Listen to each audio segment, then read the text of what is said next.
In the shifting sands of ancient Egypt, where the Nile carved its eternal path through golden deserts, a young boy became pharaoh when the world around him trembled with uncertainty. The year was approximately 1332 before the Common Era, and Egypt was emerging from one of the most turbulent periods in its 3,000-year history. The boy's name was Tutankhamun, though he had not always carried this name, and his brief reign would unfold during the twilight years of Egypt's magnificent 18th dynasty. To understand the treasure that would one day bear his name, we must first journey back to those uncertain times when gods fell from favor and rose again like the morning sun. The young pharaoh inherited a kingdom still reeling from the revolutionary reign of his predecessor, the mysterious Akhenaten. This earlier ruler had shattered centuries of religious tradition, abandoning the ancient pantheon of Egyptian gods to worship a single deity, the Aten, represented by the life-giving disk of the sun. Akhenaten had moved Egypt's capital from the sacred city of Thebes to a new settlement called Akhetaten, now known as Amarna. There, in gleaming white stone temples open to the sky, priests offered prayers not to Amun-Ra, the king of gods, but to this singular solar deity. The old temples were closed, their priests dismissed, their elaborate rituals forbidden.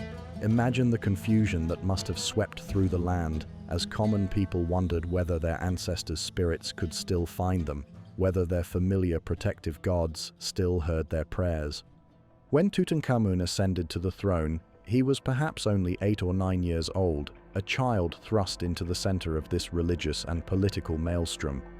His original name had been Tutankhaten, honoring Akhenaten's chosen god, but as his reign progressed, he would change it to Tutankhamun, signaling his restoration of the ancient god Amun to prominence. This name change tells us everything about the delicate balance the young king had to maintain. Picture this boy pharaoh, slight of build and frail of health, sitting upon the golden throne of Egypt, while advisors whispered urgently around him. The kingdom needed stability, the people craved the return of their familiar gods, and the powerful priesthood of Amun sought to reclaim their influence. Under guidance that we can only imagine, Tutankhamun began the careful work of restoration. The temples of the old gods reopened their doors, and the sound of ancient hymns once again echoed through their shadowed halls. Priests who had been scattered during Akhenaten's reign returned to their duties, lighting incense that carried prayers to Amun, Ptah, Thoth, and countless other deities who had been temporarily forgotten. The capital slowly shifted back toward Thebes, though the administrative center remained at Memphis, creating a careful balance between old and new. Yet even as the young king worked to heal his fractured kingdom, his own body was failing him. Modern science has revealed the physical challenges Tutankhamun faced throughout his short life. He walked with the aid of walking sticks, his left foot turned inward in a condition we now call clubfoot. His spine curved unnaturally, and his teeth protruded in a way that suggested his jaw had not formed properly. These physical limitations would have been carefully hidden from his subjects, who needed to see their pharaoh as the living embodiment of divine power. The court artists of Egypt were masters of idealization, and they portrayed Tutankhamun as the perfect ruler, standing tall and straight, his face serene with divine wisdom. But in private, the young king struggled with pain and mobility issues that would have made the elaborate ceremonies of kingship a constant challenge. We can imagine him learning to mask his discomfort behind the golden mask of pharaonic dignity. Throughout his 9-year reign, Tutankhamun attempted to restore not just religious tradition, but also Egypt's international standing. The kingdom had become somewhat isolated during Akhenaten's reign, as the pharaoh's focus on religious revolution had distracted from foreign policy. Trade relationships with Nubia in the south and the kingdoms of Syria and Palestine in the north needed rebuilding. Diplomatic marriages, gifts of gold, and carefully worded treaties slowly restored Egypt's influence in the ancient world. The young pharaoh also undertook building projects, though not on the massive scale of his more famous predecessors. Temples were restored rather than built anew, and many inscriptions from this period speak of returning Egypt to its former glory rather than creating something entirely new. There is something poignant about these modest ambitions, as if the kingdom itself was learning to walk again after stumbling. But fate, as the ancient Egyptians well knew, was controlled by forces beyond mortal understanding. In approximately 1323 before the Common Era, when Tutankhamun was still a teenager, death came for the boy king. The exact cause remains one of history's enduring mysteries, though we know it was sudden enough to catch his court unprepared. Perhaps it was malaria, traces of which have been found in his mummified remains. Perhaps it was complications from a broken leg, evidenced by fractures in his mummy. Or perhaps it was something else entirely, lost now to the silence of millennia. What we do know is that his death sent shockwaves through the royal court. Here was a pharaoh who had spent his entire reign trying to restore stability to Egypt, only to leave behind no direct heir to continue his work. His young wife, Ankhesenamun, was left widow, and the succession that followed would bring new uncertainties to the kingdom. The priests and courtiers who had guided Tutankhamun through his restoration efforts now faced an enormous challenge. Egyptian religious belief demanded that their pharaoh receive proper burial rites to ensure his successful journey to the afterlife, but the sudden nature of his death meant they had little time to prepare. Royal tombs typically took years to complete, with elaborate wall paintings, carefully crafted sarcophagi, and rooms filled with everything the deceased would need in eternity. Yet somehow, in the span of approximately 70 days required for mummification, Tutankhamun's advisors managed to assemble one of the most spectacular burial treasures in human history. They gathered over 5,000 objects, from golden chariots to simple wooden boxes filled with clothing. They commissioned or repurposed jewelry that gleamed with precious stones, furniture that spoke of royal comfort, and weapons that proclaimed the pharaoh's eternal power. This frantic preparation, carried out while the kingdom mourned and politicians maneuvered for power, would create something unprecedented. Not because it was the richest royal burial ever planned, though it certainly was magnificent, but because it was one of the few to survive intact into the modern world. The rushed nature of the burial, combined with the relatively modest tomb chosen for the young king, would paradoxically ensure that Tutankhamun's treasure remained hidden from tomb robbers for over 3,000 years. As the mummified body of the boy king was finally laid to rest in the Valley of the Kings, wrapped in layers of linen and amulets, surrounded by enough gold to outfit an army, none of the mourners could have imagined that they were creating one of archaeology's greatest discoveries. They were simply trying to ensure that their young pharaoh, who had spent his life restoring Egypt's glory, would have everything he needed for his eternal journey among the stars. The Valley of the Kings in 1922 was a place where dreams went to die.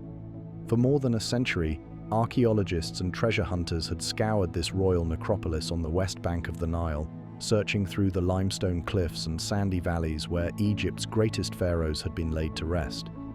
By the early 20th century, most experts believed the valley had given up all its secrets. Every major tomb had been found, catalogued, and sadly, most had been stripped bare by ancient robbers who left behind only empty sarcophagi and broken pottery. Into this seemingly exhausted landscape came a man whose stubborn determination would change archaeology forever. Howard Carter was not born to privilege or academic distinction. The son of a minor artist who painted portraits of pets for wealthy English families, Carter had come to Egypt in 1891 as a teenager, hired to copy tomb paintings for the Egypt Exploration Fund. He learned his craft in the field, developing an eye for detail that would serve him well, and more importantly, he cultivated an almost mystical faith that the valley still held treasures waiting to be discovered. Carter's belief was not shared by most of his colleagues. The great Egyptologist Theodore Davis had worked in the Valley of the Kings for over a decade, uncovering several important tombs, and by 1914 he declared confidently that the valley was exhausted. Davis had even found scattered artifacts bearing Tutankhamun's name, including broken pottery and gold foil, leading him to conclude that the boy king's tomb had already been found and plundered in antiquity. Most experts agreed with this assessment, but Carter disagreed, and fortunately for history, he found a patron who shared his optimism. George Herbert, the 5th Earl of Carnarvon, was a wealthy English aristocrat who had come to Egypt seeking a warm climate to recover from a serious automobile accident. What began as a health retreat evolved into a passion for archaeology, and in 1970, Carnarvon obtained the concession to excavate in the Valley of the Kings. He needed an experienced archaeologist to lead the work, and Carter, despite his sometimes difficult personality and lack of formal academic credentials, was the obvious choice. For 15 years, Carter and his team methodically worked through the valley season after season, finding little of significance. The work was backbreaking and monotonous, involving the removal of tons of limestone chips and sand that had accumulated over millennia. Each season brought new disappointments, and by 1922, even the patient Lord Carnarvon was beginning to lose faith. The excavation was expensive, the results were meager, and there seemed little reason to continue. In the autumn of 1922, Carnarvon told Carter that the upcoming season would be their last. If they found nothing significant, the concession would be abandoned. Carter accepted this ultimatum with characteristic determination, deciding to focus their final efforts on an area near the tomb of Rameses VI that had been difficult to excavate because of the tourist traffic to that more famous burial site. On November 4, 1922, Carter's Egyptian workmen began clearing this area systematically. The work proceeded slowly in the growing heat of the morning when suddenly one of the men, a young water boy named Hussein Abdul Rasul, struck something hard with his digging tool. Instead of the familiar sound of metal against stone, there was a different resonance, hollow and promising. Carter was summoned immediately, and as he knelt in the sand, his heart must have raced with possibilities he had dreamed about for decades. His careful brushing revealed the top of a stone step, cut directly into the bedrock of the valley floor. This was not random stonework or a natural formation. This was clearly artificial, clearly ancient, and clearly intentional. Working with feverish excitement but professional caution, Carter's team spent the rest of that day and the next carefully exposing more steps. By the end of the second day, they had revealed a stairway descending into the earth, 16 steps leading down to what appeared to be a sealed doorway. The upper part of this door bore the seals of the royal necropolis, stamped into dried mud plaster that had been applied over 3,000 years earlier. Carter's first instinct was to break through immediately, but his archaeological training and respect for Lord Carnarvon prevailed. Despite his burning curiosity, he ordered the stairway to be refilled temporarily and sent an urgent telegram to his patron in England. The message was brief but electric with possibility. "At last have made wonderful discovery in valley, a magnificent tomb with seals intact. Recovered same for your arrival. Congratulations." Lord Carnarvon arrived in Egypt on November 23rd, accompanied by his daughter Lady Evelyn Herbert, and together they returned to the site where Carter's team had been guarding the hidden entrance around the clock. Egyptian authorities were notified, permits were confirmed, and finally, the moment Carter had dreamed of for over 2 decades was at hand. The excavation resumed with renewed vigor, and soon the entire sealed doorway was exposed. Now Carter could see that the seals included not just the marks of the royal necropolis, but also the cartouche, the oval hieroglyphic symbol containing the name of Tutankhamun. This was indeed the tomb they had been seeking, but questions remained. The door showed signs of having been opened and resealed in antiquity, suggesting that ancient robbers might have preceded them. Perhaps they would find only another disappointment, another stripped tomb with empty chambers. On November 26th, Carter made a small hole in the upper corner of the sealed door and inserted a candle to test the air quality and provide light. As his eyes adjusted to the flickering illumination, he found himself peering into a corridor filled with debris, but at the far end, another sealed doorway was visible. The tomb appeared to extend deeper into the rock than they had dared hope. Working carefully through the debris-filled corridor, the team reached this second doorway by afternoon. This door too bore the seals of Tutankhamun, and it too showed evidence of ancient entry and resealing. Carter's hands were surely trembling as he made another small hole just large enough to insert a candle and peer inside. What he saw in that first moment has become one of the most famous scenes in archaeological history, though ironically, Carter himself left several different versions of exactly what happened next. The most widely quoted account describes Lord Carnarvon asking impatiently, "Can you see anything?" and Carter replying with barely controlled excitement, "Yes, wonderful things."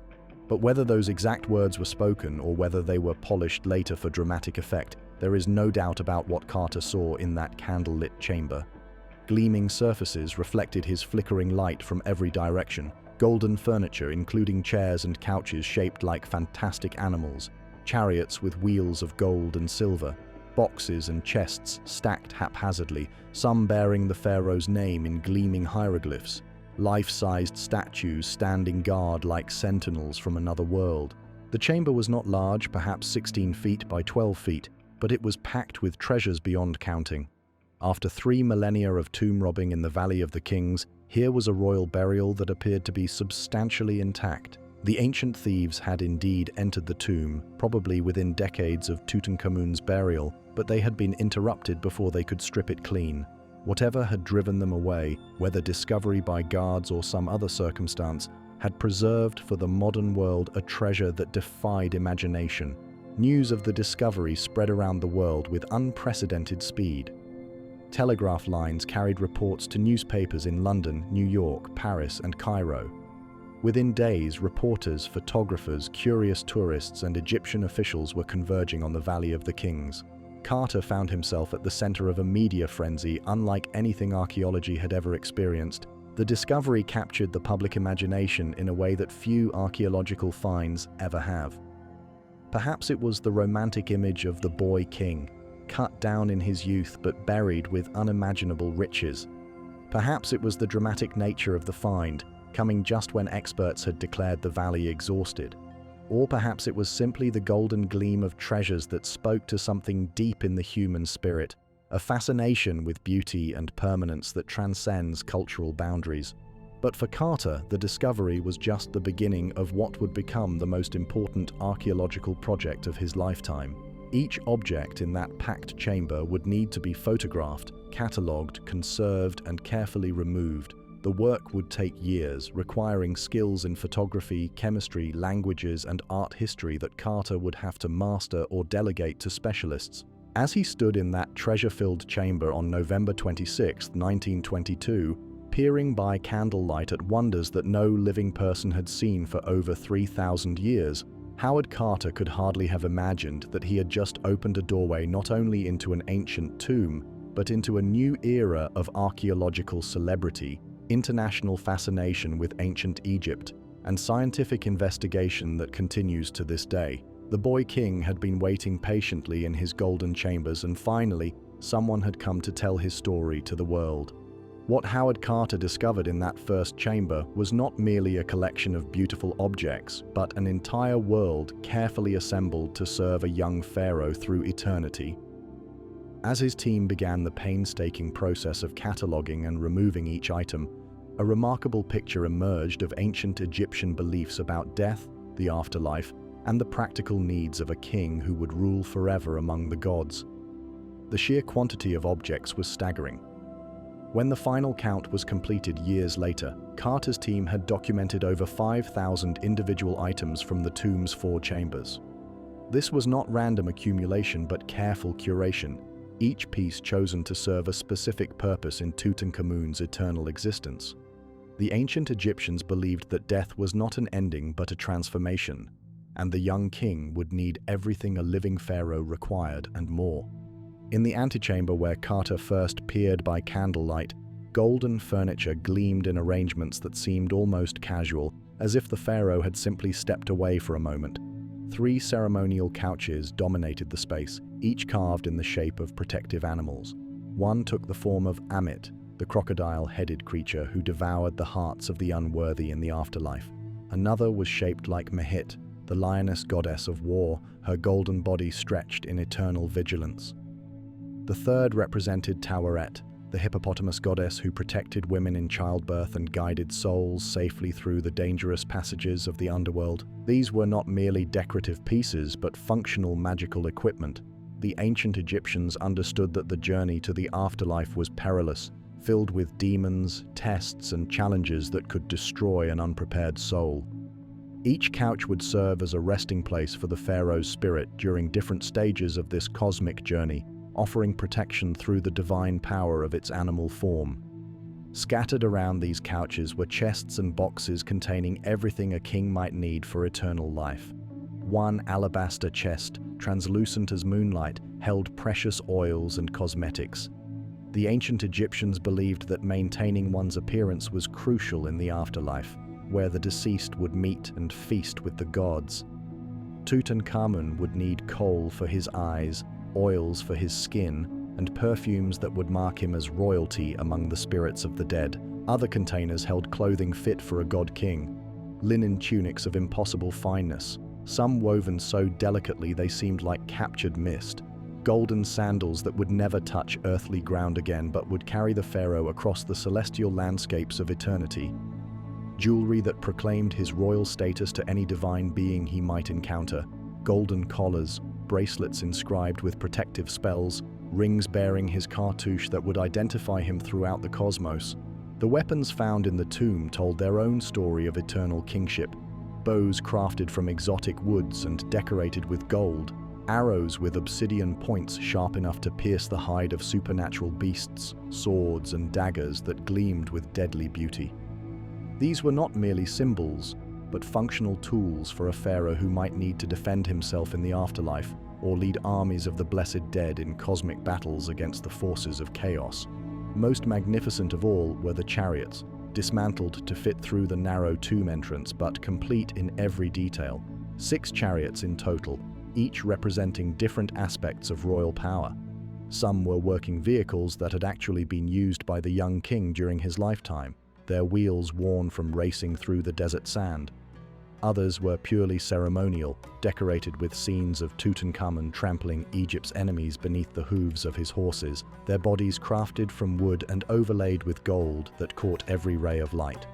These chariots were not merely transportation, but symbols of the pharaoh's role as defender of cosmic order. In Egyptian mythology, the sun god Ra drove his solar bark across the sky each day, battling the serpent Apophis who sought to plunge the world into eternal darkness. Tutankhamun's chariots would allow him to participate in this daily cosmic drama, racing alongside the gods to ensure that the sun would rise each morning. Food and drink had not been forgotten in this comprehensive preparation for eternity. Dozens of wine jars, their clay seals still intact after 3 millennia, contained vintages from the finest estates of ancient Egypt. Each jar was labeled with the year of production, the vineyard of origin, and the name of the vintner, creating a cellar worthy of a king who would feast forever. Baskets contained bread baked for the funeral feast, dried meat that would never spoil, and fruits preserved through ancient techniques that modern science is still working to understand. The Egyptians believed that the deceased would need to eat and drink in the afterlife, but this was not mere physical sustenance. Each meal was a communion with the gods, a participation in the divine feast that sustained the cosmos itself. Tutankhamun's food supplies were thus both practical provisions and sacred offerings, ensuring his place at the eternal banquet of the blessed. Among the most intriguing objects were the models and miniatures that would serve the pharaoh in death as their full-sized counterparts had served him in life. Tiny ships with crews of wooden sailors who would ferry the king across the celestial waters. Model granaries filled with actual grain that would ensure eternal abundance. Miniature armies of servants who would labor for their master throughout eternity, their faces carved with expressions of perpetual devotion. These models reflected one of the most remarkable aspects of ancient Egyptian beliefs about the afterlife. Death did not mean the end of royal privilege, but its eternal continuation. The pharaoh would still need servants, still require transportation, still command armies. The models would magically transform into full-sized reality when needed, ensuring that Tutankhamun's reign would continue forever in realms beyond mortal understanding. Personal items scattered throughout the tomb revealed the human side of this divine king. Games that he had played as a child and young man, including several versions of Senet, the ancient Egyptian board game that was also a symbolic journey through the afterlife. Fans made from ostrich feathers that had once cooled the living pharaoh now stood ready to provide comfort in the eternal heat of the desert afterlife. Even a simple pair of rush sandals, worn thin from daily use, had been deemed worthy of preservation for eternity. The contrast with other royal tombs could hardly have been more stark.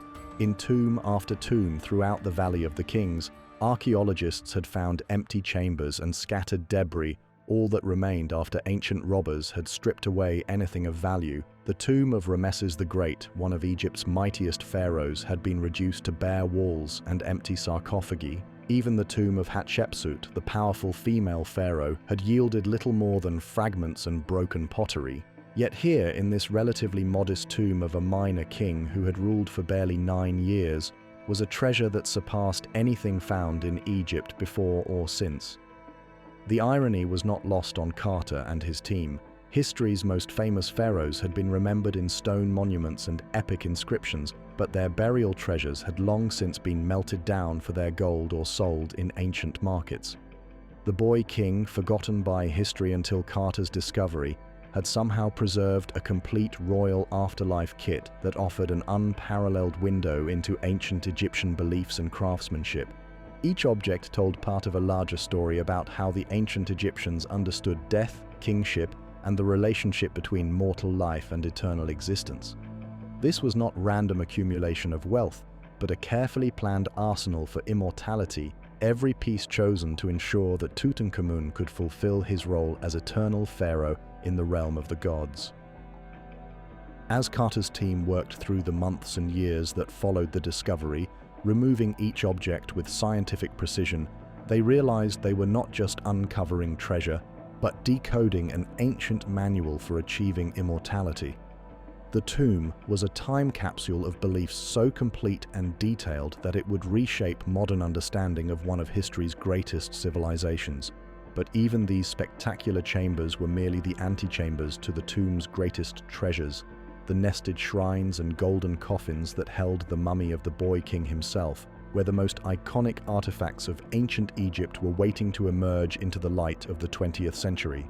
When Howard Carter finally lifted the golden mask from Tutankhamun's mummy on October 28, 1925, he held in his hands what would become the most recognizable artifact of ancient Egypt. More than any pyramid, more than any sphinx, this mask would come to embody the mystery and grandeur of pharaonic civilization.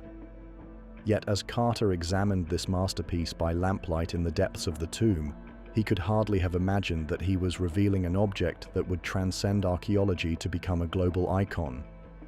The mask is a marvel of ancient craftsmanship that still astounds modern metallurgists and jewelers. Weighing nearly 11 kilograms, it was beaten from 2 sheets of pure gold, skillfully joined with invisible seams. The face itself emerges from the metal with serene perfection, the features idealized according to ancient Egyptian artistic conventions, yet somehow unmistakably individual. The eyes are inlaid with obsidian and quartz, creating a gaze that seems to look beyond the mortal world into realms of eternal mystery. But it is the intricate decoration that truly reveals the mask's sacred purpose.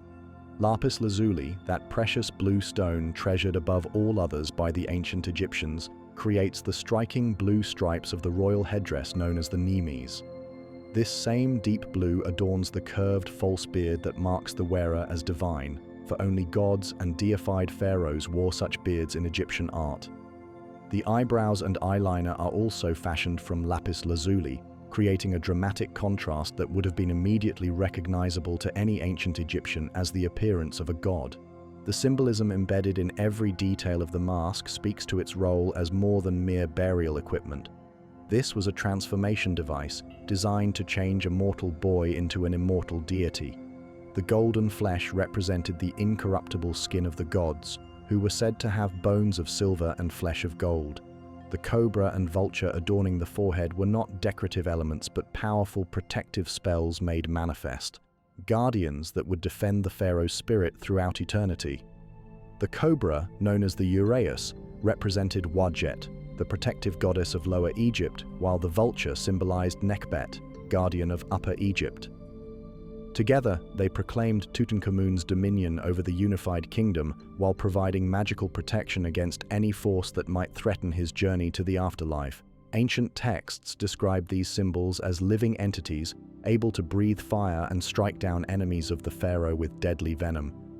As modern scientists have studied the mask using techniques unavailable to Carter's generation, remarkable details about its construction have emerged. X-ray analysis reveals that the golden sheets were hammered with extraordinary precision, creating uniform thickness despite the complex curves and projections. The various inlaid materials came from across the known world of ancient Egypt and beyond. suggesting a level of international trade and resource gathering that speaks to the immense wealth and reach of the pharaonic state. The lapis lazuli likely originated in Afghanistan over 2,000 miles from Egypt, carried along ancient trade routes by merchants who understood its sacred significance. The obsidian for the eyes came from volcanic regions, possibly Ethiopia or the Red Sea Hills, while the quartz was probably sourced from desert deposits in Egypt itself. Each material was chosen not just for its beauty but for its magical properties as understood by ancient Egyptian priests and craftsmen. Perhaps most intriguing are the questions that modern analysis has raised about the mask's original intended owner.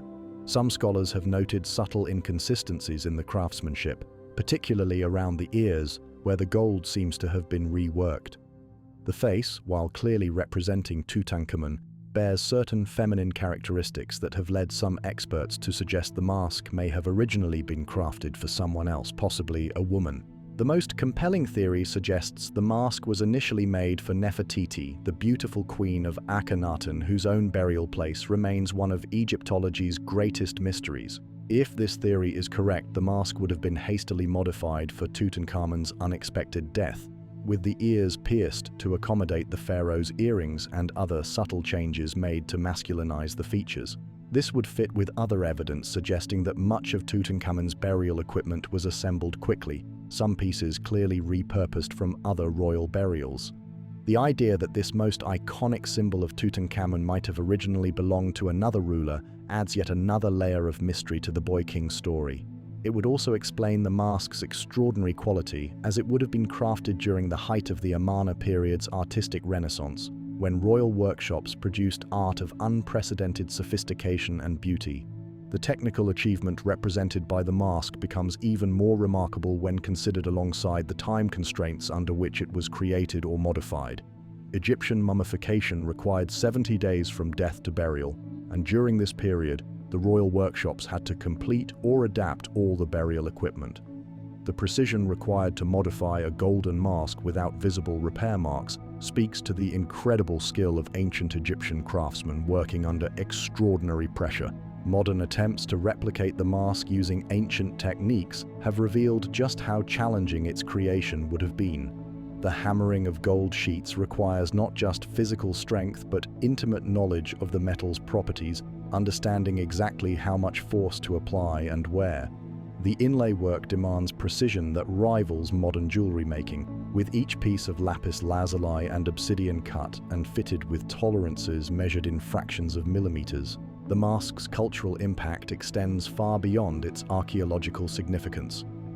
Since its discovery, it has appeared on countless book covers, magazine articles, and museum posters, becoming shorthand for ancient Egypt itself.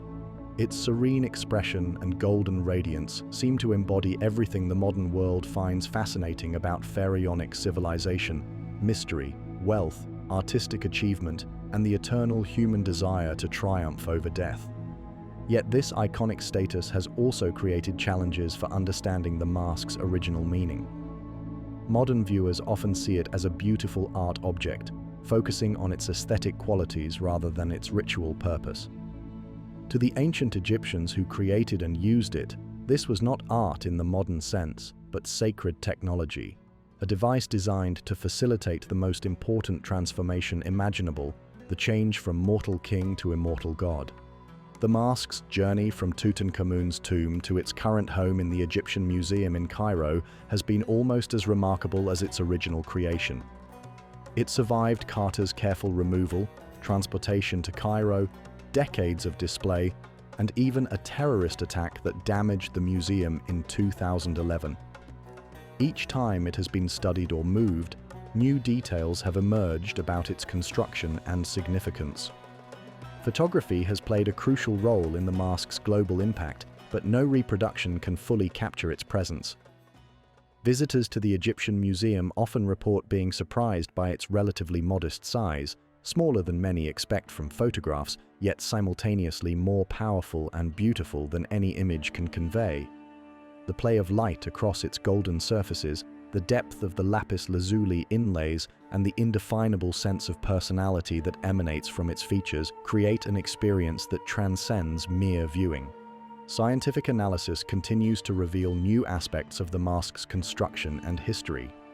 Recent studies using advanced imaging techniques have mapped its internal structure in unprecedented detail, revealing previously unknown aspects of ancient gold-working techniques. Each new discovery adds to our understanding not just of this single object, but of the technological capabilities and artistic vision of ancient Egyptian civilization. As the mask continues to inspire and intrigue new generations of visitors and scholars, it serves as a bridge between ancient and modern worlds. In its golden features, we see reflected both the specific face of a young pharaoh who died over 3 millennia ago and the universal human aspiration to create beauty that transcends mortality.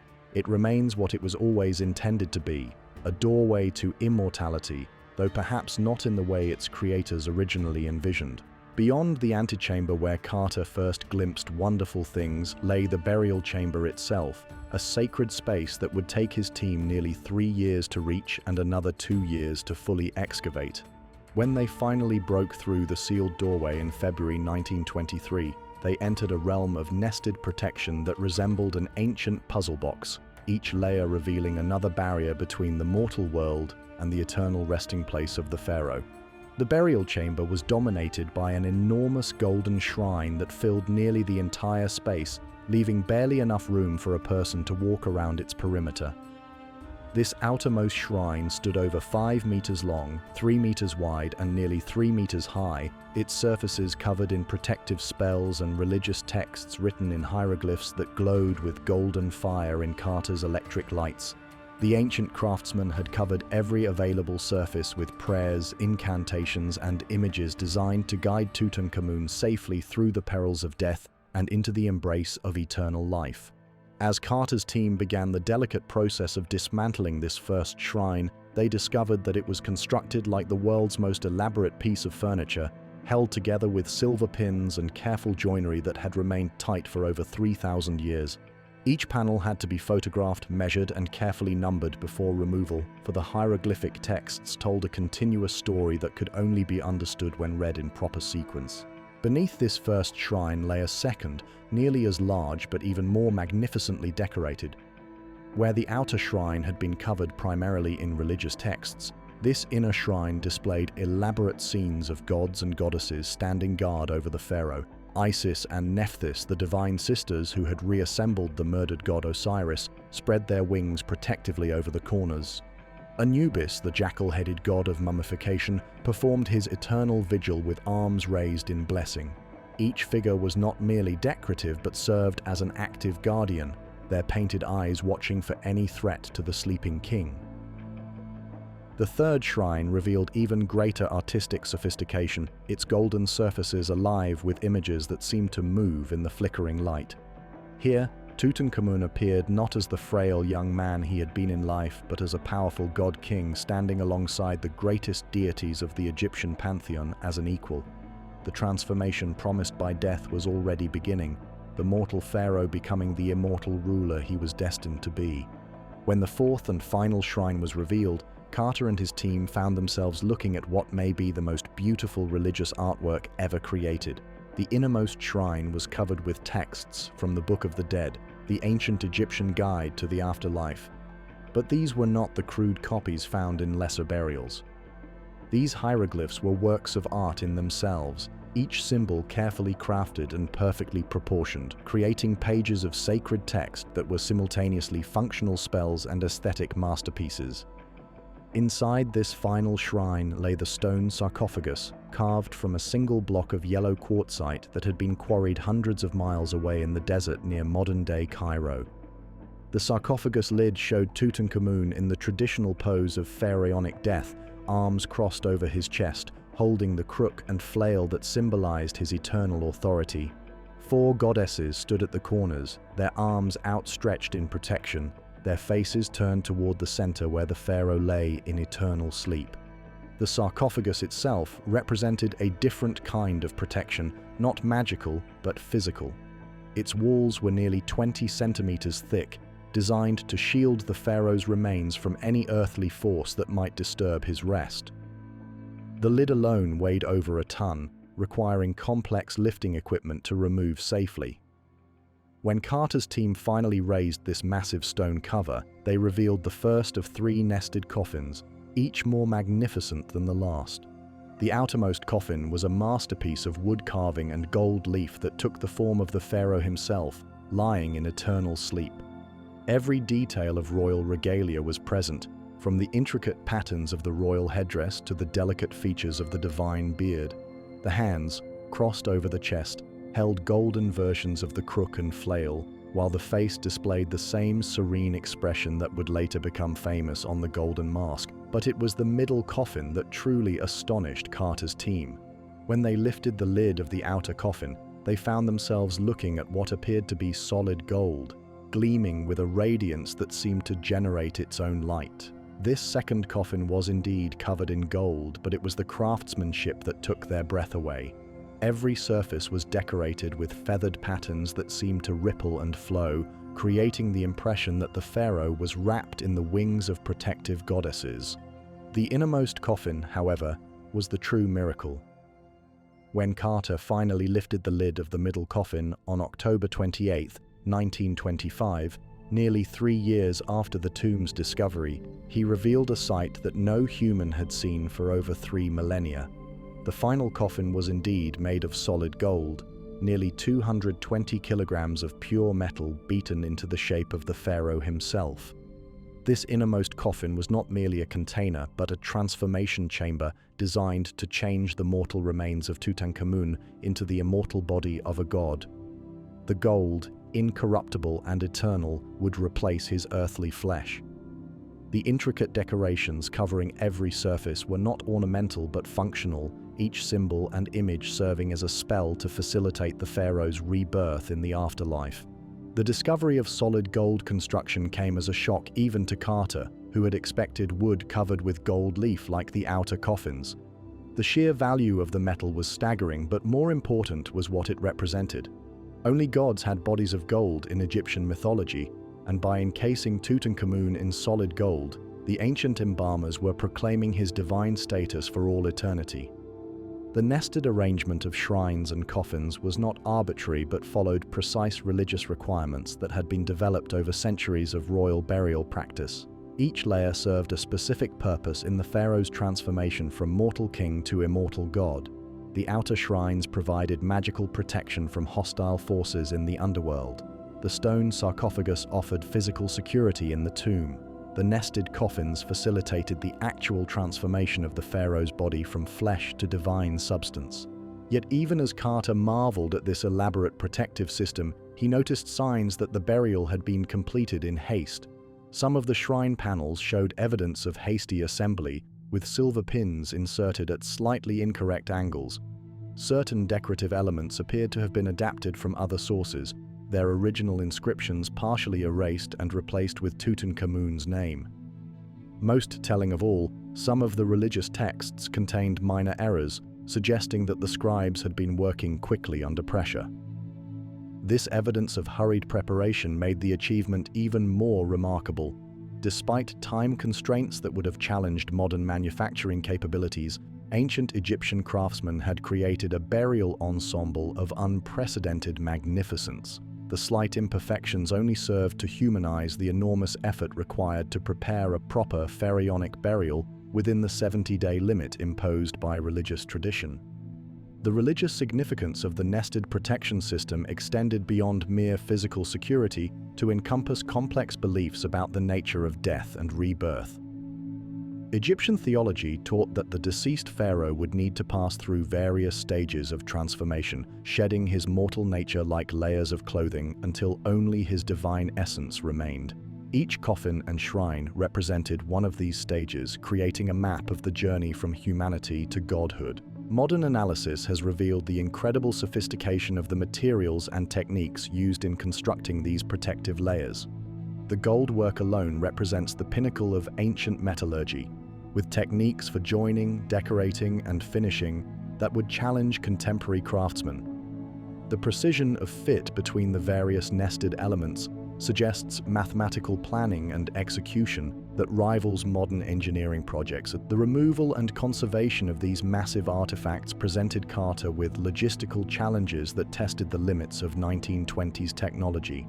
Each piece had to be carefully supported, documented, and transported without damage to its ancient materials. The solid gold coffin alone required specially constructed lifting equipment and a team of skilled workers to move safely through the narrow passages of the tomb. As the final barriers were removed and Tutankhamun's mummy was at last revealed, Carter realized that this elaborate system of protection had succeeded beyond its creator's wildest dreams.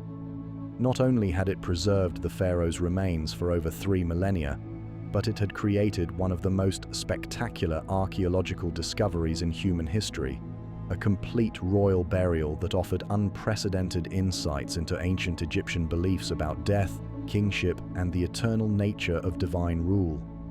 Even as Howard Carter marveled at the treasures within Tutankhamun's tomb, questions about the tomb itself began to puzzle him and his team. Designated as KV-62 in the modern numbering system for Valley of the King's burials, this underground sanctuary was unlike any other pharaonic tomb they had encountered. Its modest size, unusual layout, and peculiar construction details suggested a story more complex than the simple burial of a boy king. The tomb's dimensions immediately struck archaeologists as inadequate for a pharaoh, even one who had ruled for only 9 years. The entire complex consisted of just 4 small chambers connected by a descending corridor barely wide enough for 2 people to pass. Compare this to the sprawling underground palaces carved for pharaohs like Seti I or Ramesses II, with their elaborate corridors, multiple levels, and dozens of chambers decorated with complete religious texts, and Tutankhamun's tomb seemed almost humble. The entrance corridor descended at a steep angle for about 7 meters before reaching the first chamber, but even this basic feature raised questions. The corridor walls showed no decoration whatsoever, just rough-hewn limestone that appeared to have been carved quickly and without the careful planning typical of royal tombs. Most pharaonic tombs featured elaborate painted scenes guiding the deceased through the underworld, but here the walls remained mysteriously blank. The burial chamber itself, while magnificent in its contents, was remarkably cramped. The golden shrines surrounding Tutankhamun's sarcophagus filled the room so completely that Carter's team could barely maneuver around them. There was no space for the elaborate wall paintings typically found in royal burial chambers. No room for the massive religious texts that usually covered every available surface. Instead, the walls displayed an abbreviated version of the Book of the Dead, painted in a style that seemed hurried compared to the careful artistry found in other royal tombs. Most intriguing of all were the subtle but unmistakable signs that the tomb had been adapted for Tutankhamun rather than originally designed for him. The wall paintings, while beautiful, showed evidence of hasty modification. In several places, the original plaster had been removed and replaced, creating slight variations in texture that were invisible to casual observation but obvious to trained archaeologists. Some hieroglyphic inscriptions appeared to have been altered, with Tutankhamun's name painted over earlier cartouches that had been carefully erased. The most compelling evidence came from the tomb's orientation and basic design, which followed patterns typically associated with private noble burials rather than royal ones. Royal tombs in the Valley of the Kings usually followed strict astronomical alignments, their corridors and chambers positioned according to complex religious calculations involving the movement of stars and the journey of the sun through the underworld. Tutankhamun's tomb, however, seemed to have been positioned more for convenience than cosmic significance. Dr. Nicholas Reeves, a British Egyptologist studying high-resolution photographs of the burial chamber walls in 2015, noticed something that had escaped detection for nearly a century. Subtle variations in the wall paintings suggested the presence of hidden doorways, carefully plastered over and painted to match the surrounding decoration. His analysis indicated that Tutankhamun's burial chamber might actually be just an antechamber to a much larger tomb complex that extended deeper into the cliff. If Reeves was correct, the implications were staggering. The hidden chambers might contain the burial of Queen Nefertiti, the beautiful wife of Akhenaten whose tomb has never been found despite decades of searching. This would explain many of the puzzling features of Tutankhamun's burial equipment, including items that seemed originally designed for a woman, and the overall feeling that the tomb contents had been assembled hastily from various sources. The theory gained support from analysis of the tomb's construction sequence. Evidence suggested that the original tomb had been carved and decorated for someone else, then quickly modified when Tutankhamun died unexpectedly. The narrow corridor leading to his burial chamber might have been a later addition, hastily cut to connect the pharaoh's resting place to the original entrance. This would explain the corridor's rough finish and lack of decoration. Ground-penetrating radar surveys conducted in 2016 and 2017 yielded tantalizingly ambiguous results. Some readings suggested the presence of void spaces behind the north and west walls of the burial chamber, exactly where Reeves had predicted hidden doorways might exist. However, subsequent surveys using different technologies produced conflicting data, leaving the question of hidden chambers frustratingly unresolved. The debate over the tomb's original purpose extends beyond academic curiosity to fundamental questions about the end of the Amarna period and the succession following Akhenaten's death. If the tomb was indeed originally prepared for Nefertiti, it might indicate that she briefly ruled Egypt as pharaoh before Tutankhamun's accession, a theory that would rewrite our understanding of one of ancient Egypt's most turbulent periods. Physical evidence within the tomb supports the theory of hasty modification. Many of the golden artifacts show signs of having been adapted for Tutankhamun's burial. The famous golden mask, as we have seen, bears subtle indications that it might have been originally crafted for a woman. Several pieces of jewelry were clearly modified with new cartouches added over carefully erased originals. Even some of the canopic jars, designed to hold the pharaoh's preserved organs, show evidence of having their inscriptions altered. The tomb's small size might have been seen as an advantage during the chaotic period following Tutankhamun's death. A modest, easily concealed burial site would have been less likely to attract the attention of tomb robbers who typically targeted the massive underground complexes of more famous pharaohs.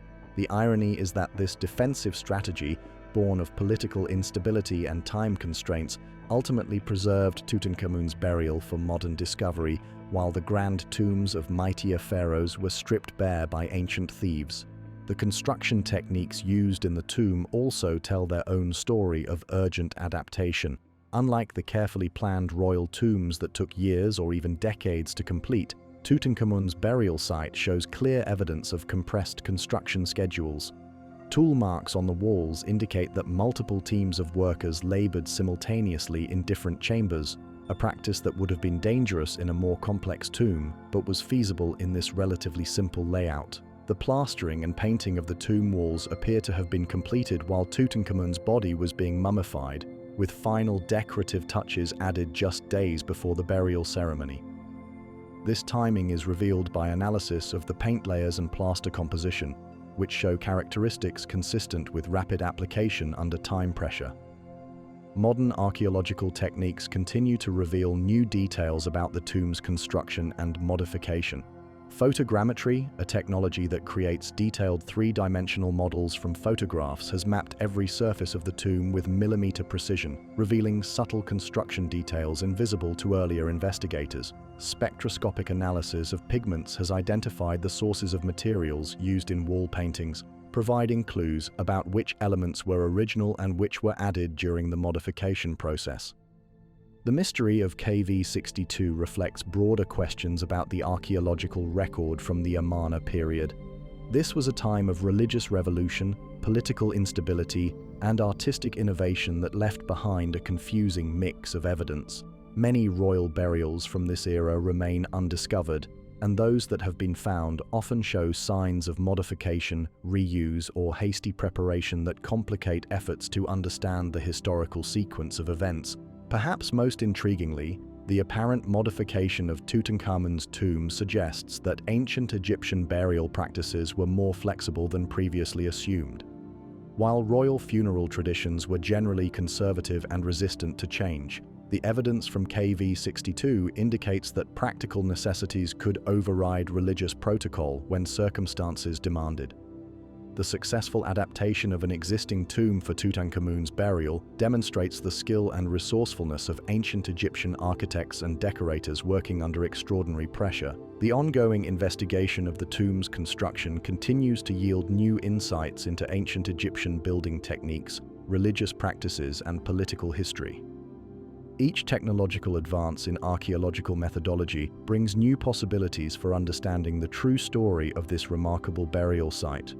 Whether or not hidden chambers containing additional burials await discovery, the tomb itself stands as a testament to the ingenuity and adaptability of ancient craftsmen working to ensure their pharaoh's eternal rest. When Howard Carter first unwrapped Tutankhamun's mummy in 1925, he could hardly have imagined that the young pharaoh's preserved remains would become one of the most studied bodies in human history. What began as a careful archaeological investigation would evolve into a medical mystery that continues to fascinate scientists, historians, and the public nearly a century later. The fragile remains of the boy king have been subjected to examinations that would have seemed like magic to Carter's generation, revealing a story of physical suffering that contrasts poignantly with the magnificence of his burial. The first challenge facing Carter and his colleague Douglas Derry, the anatomist assigned to examine the mummy, was simply removing the body from its golden coffin. The ancient embalmers had used so much resin in the mummification process that the mummy had essentially been glued to the bottom of its gold container. Traditional archaeological methods proved inadequate, and Carter reluctantly resorted to heating the coffin in the Egyptian sun to soften the resin, then using metal tools to carefully pry the mummy loose. This process, while necessary, unfortunately damaged some of the wrappings and may have affected subsequent scientific analysis. Even in this initial examination, Derry noted troubling signs about Tutankhamun's health during life. The mummy was smaller than expected for a pharaoh who had supposedly ruled for 9 years, suggesting either that he had died very young or that his growth had been stunted by illness or genetic factors. The skull showed unusual proportions, with an elongated shape that reminded Derry of artistic depictions from the Amarna period, when royal portraiture had emphasized exaggerated features that may have reflected actual physical characteristics. The first major breakthrough in understanding Tutankhamun's health came in 1968, when Professor Ronald Harrison of the University of Liverpool conducted the first X-ray examination of the mummy. Harrison's radiographs revealed a shocking discovery. Fragments of bone were loose inside the skull cavity, and there appeared to be a dark area at the base of the skull that might indicate a fatal head injury.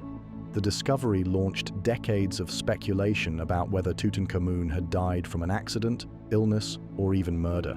Harrison's X-rays also revealed other disturbing details about the young pharaoh's physical condition. The spine showed signs of abnormal curvature, suggesting that Tutankhamun may have suffered from scoliosis or another spinal disorder.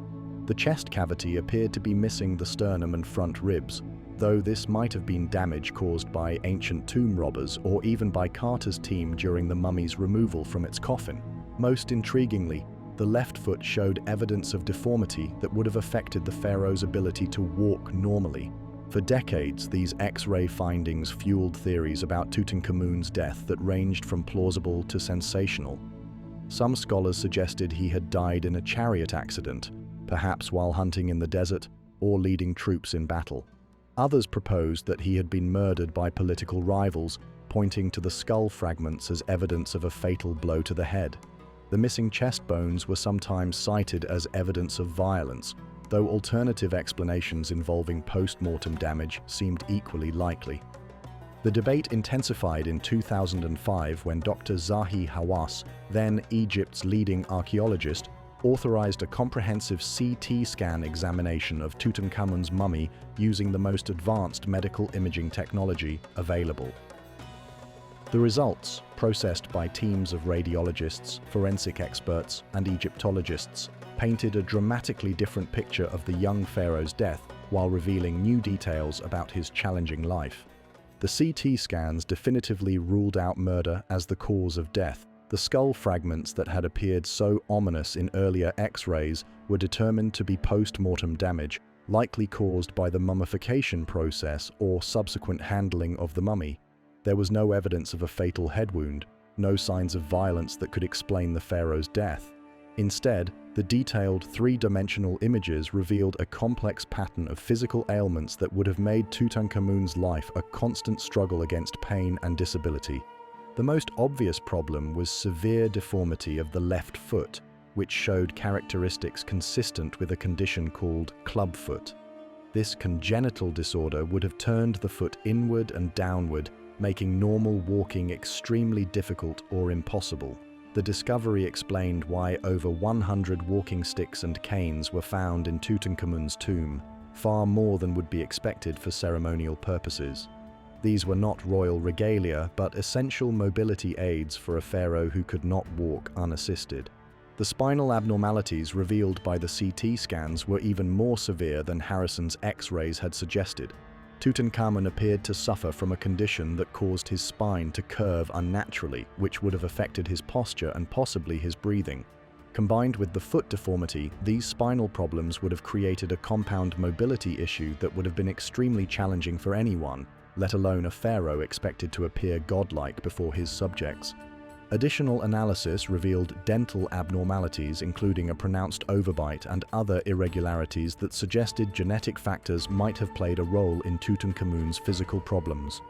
The shape of his skull, while within normal ranges, showed characteristics that appeared in other royal mummies from the Amarna period, suggesting that inbreeding within the royal family might have contributed to various health issues affecting multiple generations. In 2010, DNA analysis conducted by an international team of geneticists added another crucial piece to the puzzle of Tutankhamun's health. The researchers extracted genetic material from multiple royal mummies, including Tutankhamun's, and conducted paternity tests that revealed shocking details about the young pharaoh's family relationships. The results confirmed that Tutankhamun was indeed the son of Akhenaten, but more surprisingly they indicated that his mother was Akhenaten's sister, making Tutankhamun the product of a brother-sister marriage. This revelation explained much about Tutankhamun's physical problems. Inbreeding, while common among Egyptian royalty as a way to preserve divine bloodlines, significantly increases the risk of genetic disorders. The combination of spinal curvature, foot deformity, dental problems, and other issues affecting Tutankhamun could all be explained by the genetic consequences of such close family relationships. The DNA analysis also revealed traces of malaria parasites in Tutankhamun's mummy, indicating that he had suffered from this potentially fatal disease. Malaria was endemic in ancient Egypt, spread by mosquitoes breeding in the Nile's irrigation canals, and it could be particularly dangerous for individuals whose immune systems were already compromised by genetic disorders. The combination of malaria with Tutankhamun's existing health problems would have created a medical crisis that ancient physicians would have been powerless to treat effectively. Modern forensic reconstruction techniques have allowed scientists to create detailed models of what Tutankhamun would have looked like in life, taking into account his various physical abnormalities. These reconstructions show a young man who, while clearly recognizable as the subject of his tomb's artistic representations, would have appeared visibly different from the idealized pharaonic images. He would have walked with a pronounced limp, required support to stand for extended periods, and likely experienced chronic pain that would have affected his daily activities. The contrast between Tutankhamun's physical reality and his artistic representation reveals the sophisticated propaganda machinery of ancient Egyptian kingship.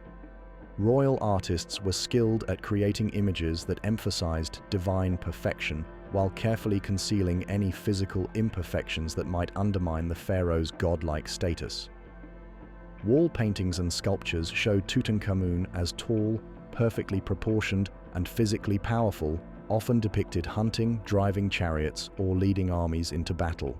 Yet the evidence from his tomb tells a different story. Along with the numerous walking sticks, archaeologists found elaborate chairs and stools that would have allowed the pharaoh to rest frequently. Many of the tomb's decorative scenes show Tutankhamun seated rather than standing, suggesting that his court had developed protocols that minimized the physical demands placed on their disabled ruler. Even the famous golden throne shows the pharaoh in a relaxed, seated position while his wife tends to him in a scene of domestic intimacy rather than royal power. The medical evidence has also shed new light on the circumstances of Tutankhamun's death. Rather than a sudden violent end, the young pharaoh appears to have succumbed to a combination of factors that overwhelmed his already compromised health. The malaria infection, possibly combined with complications from his genetic disorders, would have created a medical emergency that ancient medicine could not address. His death, while unexpected in its timing, was perhaps not entirely surprising given his lifelong struggle with serious health problems.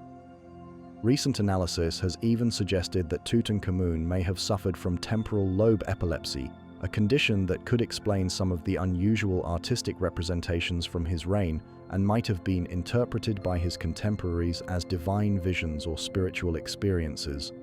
If this theory is correct, it would add another layer to our understanding of how the young pharaoh's physical condition affected both his personal experience and his role as Egypt's divine ruler. The ongoing study of Tutankhamun's remains continues to reveal new details about ancient Egyptian medicine, royal health practices, and the human cost of maintaining divine bloodlines through inbreeding.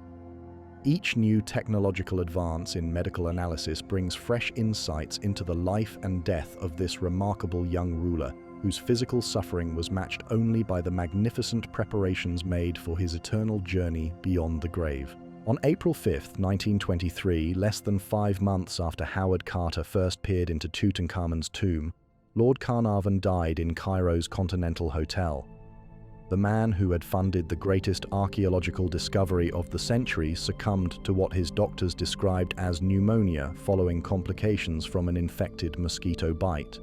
To the medical professionals treating him, this was a tragic but unremarkable death, the kind of infection that claimed many European visitors to Egypt's challenging climate.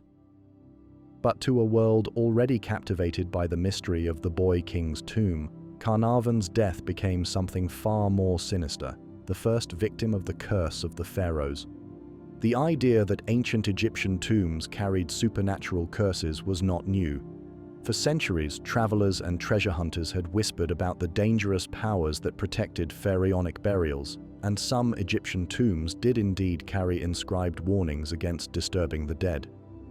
But these ancient threats were typically mundane, promising legal prosecution or divine displeasure rather than supernatural vengeance. The curse that would become associated with Tutankhamun's tomb was largely a creation of the modern media, born from a combination of genuine mystery, public fascination, and the insatiable appetite of newspapers for sensational stories. The legend began to take shape even before Carnarvon's death. Marie Corelli, a popular British novelist of the time, had written to the newspapers warning that dire consequences would befall anyone who disturbed the tomb of an ancient pharaoh. Her letter, published in several major newspapers, cited supposed ancient texts that promised death to those who violated royal burials. Though Corelli had no expertise in Egyptology and her cited sources were largely imaginary, her warning captured public imagination and created an atmosphere of supernatural expectation around the tomb's excavation. When Lord Carnarvon died just months later, the press seized upon his death as confirmation of Corelli's dire predictions. The story became irresistible. The wealthy aristocrat who had dared to disturb an ancient king's rest had paid the ultimate price for his hubris. Newspapers around the world ran headlines proclaiming the curse's reality, and reporters began searching for other deaths that might be connected to the tomb's discovery. The timing of Carnarvon's death seemed almost supernaturally perfect for curse believers. He had been present at every major moment of the tomb's opening, from the first glimpse into the antechamber to the breakthrough into the burial chamber itself. He had touched artifacts that no living person had handled for over 3,000 years, breathed air that had been sealed since ancient times, and witnessed wonders that perhaps mortal eyes were not meant to see. When infection claimed him just as the excavation was reaching its most dramatic phase, it seemed to confirm that some forces were beyond human understanding. Arthur Conan Doyle, the creator of Sherlock Holmes and a believer in spiritualism, added intellectual weight to the curse theory by suggesting that ancient Egyptian priests might have created genuine supernatural protections for their pharaohs' tombs. Doyle's endorsement of the curse concept brought legitimacy to what might otherwise have been dismissed as mere superstition, and his comments were widely quoted in newspapers eager to keep the story alive. The media frenzy intensified as reporters began documenting a growing list of deaths supposedly connected to the tomb. George J. Gould, an American financier who visited the tomb and died of fever shortly afterward, was added to the curse's victim list. Ali Kamal Fahmy Bey, an Egyptian prince who had toured the excavation, was shot and killed in London under mysterious circumstances. Sir Archibald Douglas Reed, who X-rayed Tutankhamun's mummy, died suddenly and was immediately claimed as another victim of pharaonic vengeance. The curse mythology expanded to include not just deaths, but a wide range of misfortunes befalling anyone connected to the tomb's discovery.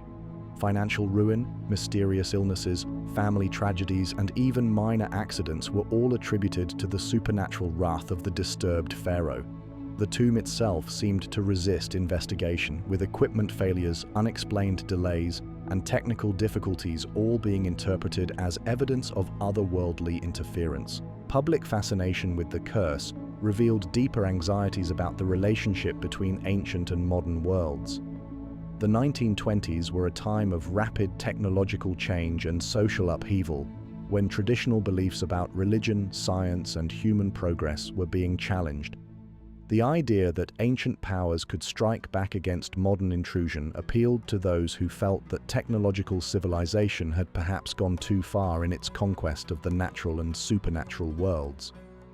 The curse also reflected contemporary attitudes about colonialism and cultural appropriation. Egypt was under British control at the time of the tomb's discovery, and the removal of Tutankhamun's treasures to foreign museums could be seen as a continuation of imperial exploitation.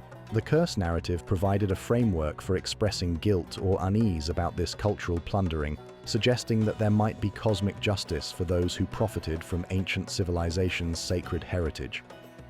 Howard Carter himself became increasingly frustrated with the curse publicity, which he saw as detracting from the serious archaeological work being conducted in the tomb. As the expedition's leader and the person who spent the most time in direct contact with the tomb's contents, Carter should have been the curse's primary target, yet he lived and worked normally for many years after the discovery. His obvious health and continued success created problems for curse believers, who were forced to develop increasingly elaborate explanations for why the curse might spare some individuals while claiming others. Rational explanations for the supposed cursed deaths emerged as medical experts and archaeologists examined the evidence more carefully. Lord Carnarvon's death was easily explained by the medical challenges facing European visitors to Egypt in the 1920s. The country's climate, unfamiliar diseases, and limited medical facilities created genuine health risks that had nothing to do with supernatural forces.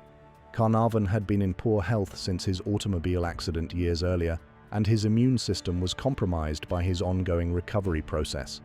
The other deaths attributed to the curse proved equally mundane upon investigation. George J. Gould died of natural causes related to his existing health problems. Sir Archibald Douglas Reed's death was due to a pre-existing medical condition unrelated to his work with the mummy. In fact, statistical analysis of people connected to the tomb's discovery showed that they lived, on average, longer than would be expected for individuals of their age and social class during that historical period. Modern scientific understanding has provided additional explanations for some of the health problems experienced by early tomb visitors. Ancient Egyptian tombs can indeed be dangerous places, but the threats are biological rather than supernatural. Sealed chambers may contain harmful bacteria, fungi, or other microorganisms that have survived for millennia in the preserved environment. Ammonia gas from decomposed organic materials can cause respiratory problems, and dust containing various ancient contaminants can trigger allergic reactions or infections. Some researchers have suggested that histoplasmosis, a lung infection caused by fungal spores, might explain some of the respiratory problems experienced by tomb visitors. The fungus Histoplasma capsulatum can survive for extended periods in dry environments and becomes dangerous when disturbed by excavation activities. While this provides a plausible scientific explanation for some tomb-related illnesses, it hardly supports the idea of supernatural curses targeting specific individuals for divine retribution. The persistence of curse beliefs despite logical explanations reveals something important about human psychology and our relationship with mystery and mortality. The curse of Tutankhamun provided a framework for understanding death and misfortune that was more emotionally satisfying than mere statistical probability or medical reality. It suggested that the universe operates according to moral principles, where hubris is punished and ancient wisdom commands respect from modern intrusion. The curse mythology also served important cultural functions in popularizing Egyptology and maintaining public interest in archaeological discoveries. While scholars might regret the sensationalism and superstition surrounding the tomb's excavation, the curse stories undoubtedly contributed to broader public awareness of ancient Egyptian civilization and support for continued archaeological research. Museums around the world found that curse legends helped draw visitors to Egyptian collections, creating opportunities for education even if the initial attraction was based on supernatural rather than scientific curiosity. Contemporary paranormal investigators and alternative historians continue to promote curse theories, often citing modern, unexplained phenomena around Egyptian artifacts as evidence for ancient supernatural powers. Museum workers report strange experiences near Egyptian collections, visitors claim to feel mysterious presences around mummy displays, and sensitive individuals describe psychic impressions from ancient objects. While these accounts rarely withstand scientific scrutiny, they demonstrate the enduring psychological power of the curse concept. The legacy of Tutankhamun's supposed curse extends far beyond Egyptology to influence popular culture's treatment of ancient mysteries in general. The idea that disturbing ancient sites brings supernatural retribution has become a standard element in horror movies, adventure novels, and paranormal television shows. The curse has become a modern myth that serves to preserve some sense of the sacred in an increasingly secular world, suggesting that some boundaries should not be crossed and some mysteries should remain undisturbed. As we continue to study Tutankhamun's remarkable burial with ever more sophisticated scientific techniques, the curse serves as a reminder of the emotional and spiritual dimensions of archaeological discovery. While rational analysis can explain the practical aspects of ancient burial practices and the physical properties of preserved artifacts, it cannot fully capture the sense of wonder and reverence that draws us to these connections with humanity's distant past.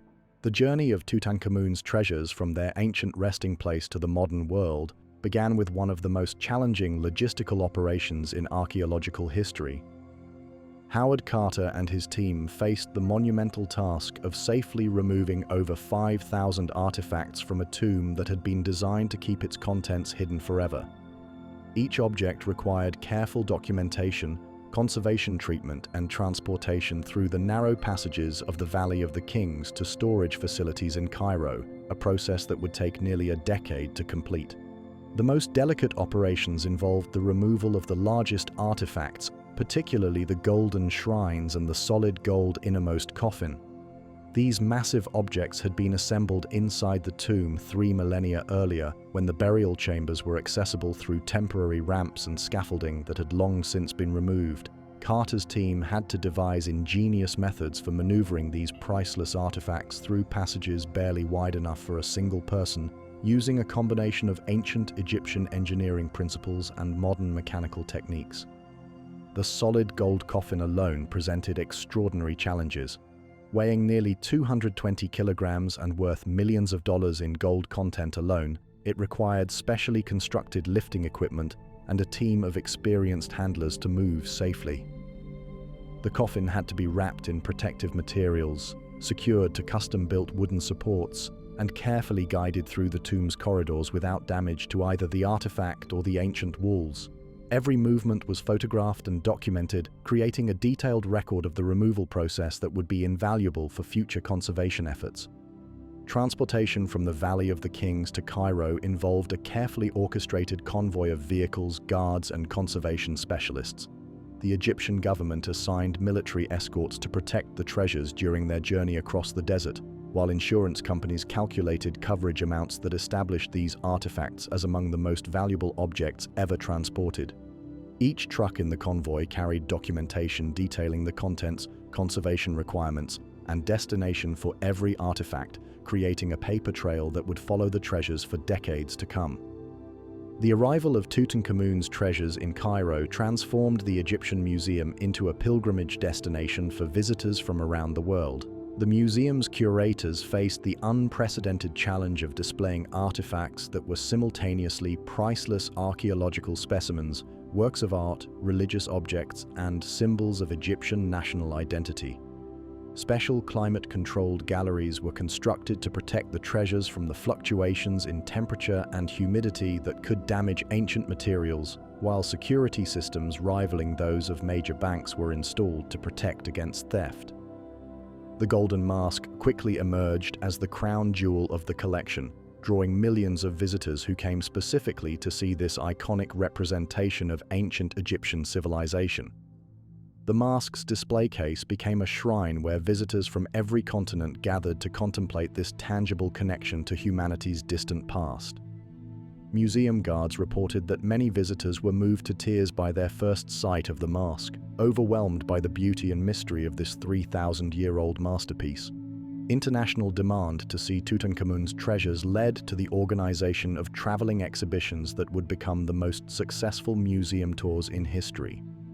The first major international exhibition opened at the British Museum in London in 1972, 50 years after the tomb's discovery. The show broke all previous attendance records, with visitors queuing for hours to catch a glimpse of artifacts that most people had only seen in photographs. The success of the London exhibition established a template for blockbuster museum shows that continues to influence exhibition planning today. The 1976 exhibition Treasures of Tutankhamun toured major American cities and became a cultural phenomenon that extended far beyond the museum world. Over 8 million people visited the exhibition during its 2-year tour, making it the most attended museum exhibition in American history at that time. The tour generated unprecedented media coverage, with television documentaries, magazine features, and newspaper articles introducing Tutankhamun to audiences who had never set foot in a museum before. The exhibition's impact on popular culture was immediate and lasting. Tutankhamun's golden mask appeared on everything from album covers to fashion designs, while Egyptian motifs influenced architecture, interior design, and consumer products throughout the late 1970s. The tour coincided with the disco era's fascination with glamour and luxury, making ancient Egyptian gold and jewels perfect symbols for a generation seeking escape from economic uncertainty and political turmoil. However, the international success of these exhibitions also generated controversy about cultural ownership and the proper stewardship of ancient artifacts. Egyptian officials increasingly questioned whether their national treasures should travel abroad to generate revenue for foreign museums, arguing that the artifacts were irreplaceable parts of Egypt's cultural heritage that belonged in their homeland. The debate intensified as conservation experts expressed concerns about the stress of repeated packing, transportation, and installation on 3,000-year-old materials. The Egyptian government's growing assertiveness about cultural patrimony reflected broader changes in international attitudes toward archaeological artifacts and colonial-era museum collections. Countries around the world began demanding the return of cultural treasures that had been removed during periods of foreign control, leading to complex negotiations about ownership, loan agreements, and cultural diplomacy. Tutankhamun's treasures became symbols in these larger debates about who owns the past and how ancient heritage should be preserved and shared. Modern conservation science has revolutionized the care and study of Tutankhamun's artifacts, revealing details about ancient craftsmanship and materials that were invisible to earlier generations of scholars. Advanced imaging techniques can now peer inside artifacts without damage, revealing construction secrets, hidden inscriptions, and evidence of ancient repairs. Chemical analysis of pigments, metals, and organic materials provides insights into ancient trade networks, technological capabilities, and artistic techniques that continue to surprise researchers. The development of digital documentation technologies has created virtual archives of Tutankhamun's treasures that allow scholars and the public to examine artifacts in unprecedented detail. High-resolution photography, three-dimensional scanning, and digital modeling now preserve every surface, inscription, and decorative element with precision that exceeds what the human eye can detect. These digital records serve as insurance against future damage while enabling research that would be impossible with physical artifacts alone. Climate change and political instability in Egypt have added new urgency to preservation efforts for Tutankhamun's treasures. Rising temperatures, increased humidity, and air pollution in Cairo pose ongoing threats to ancient materials, while security concerns have limited access for both researchers and tourists. The Egyptian Museum itself has become a symbol of these challenges, with its aging infrastructure struggling to protect priceless artifacts under increasingly difficult conditions. The construction of the Grand Egyptian Museum near the Giza pyramids represents Egypt's most ambitious effort to provide world-class housing for Tutankhamun's treasures, while asserting national ownership of cultural heritage. This massive new facility, designed specifically to display ancient Egyptian artifacts in optimal conditions, will unite Tutankhamun's complete burial assemblage for the first time since Carter removed it from the tomb. The museum's opening has been delayed repeatedly, but it promises to create a new chapter in the modern story of the Boy King's treasures. Tourism remains a crucial economic factor in the ongoing story of Tutankhamun's legacy, with millions of visitors traveling to Egypt specifically to see artifacts associated with the famous pharaoh. The original tomb in the Valley of the Kings has been opened and closed to tourists repeatedly as authorities balance public access with conservation concerns. A detailed replica tomb has been constructed nearby to allow visitors to experience the burial chamber's decoration while protecting the original from damage caused by human breath, body heat, and foot traffic. The democratization of information through the internet has transformed public engagement with Tutankhamun's treasures, allowing people around the world to explore high-resolution images, scholarly research, and virtual museum tours from their homes. Online databases now provide access to detailed documentation of every artifact from the tomb, while social media platforms enable global conversations about ancient Egyptian culture that would have been impossible just decades ago. Contemporary artists and designers continue to draw inspiration from Tutankhamun's treasures, creating new works that reinterpret ancient themes for modern audiences. Fashion designers incorporate Egyptian motifs into haute couture, architects reference pharaonic forms in contemporary buildings, and jewelers create pieces inspired by ancient Egyptian techniques and aesthetics.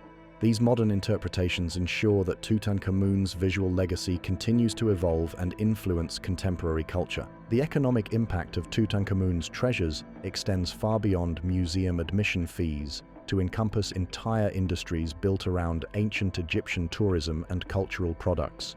Hotels, restaurants, tour operators, and souvenir manufacturers throughout Egypt depend on the continued fascination with the Boy King's legacy.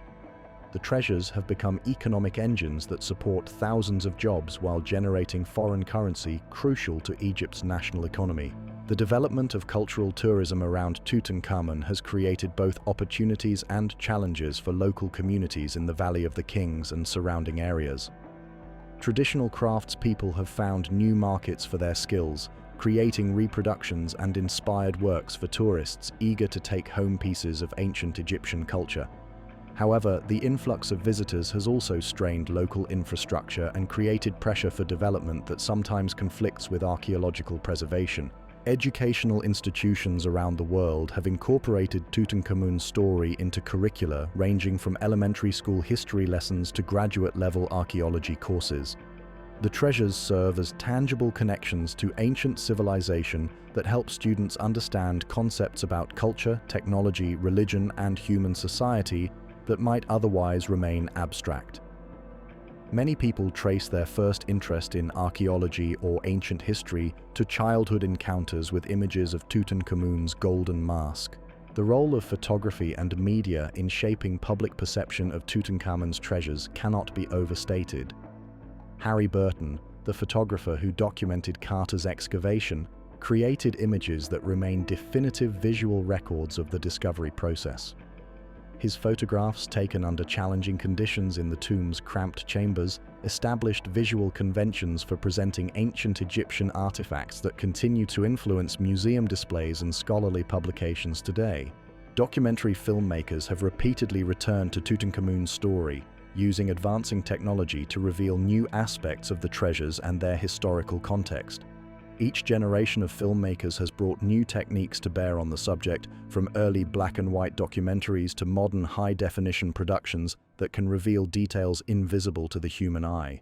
These films have introduced millions of viewers to Egyptology while generating ongoing public interest in archaeological research. The authentication and protection of Tutankhamun-related artifacts has become increasingly complex as the black market for ancient Egyptian objects has grown.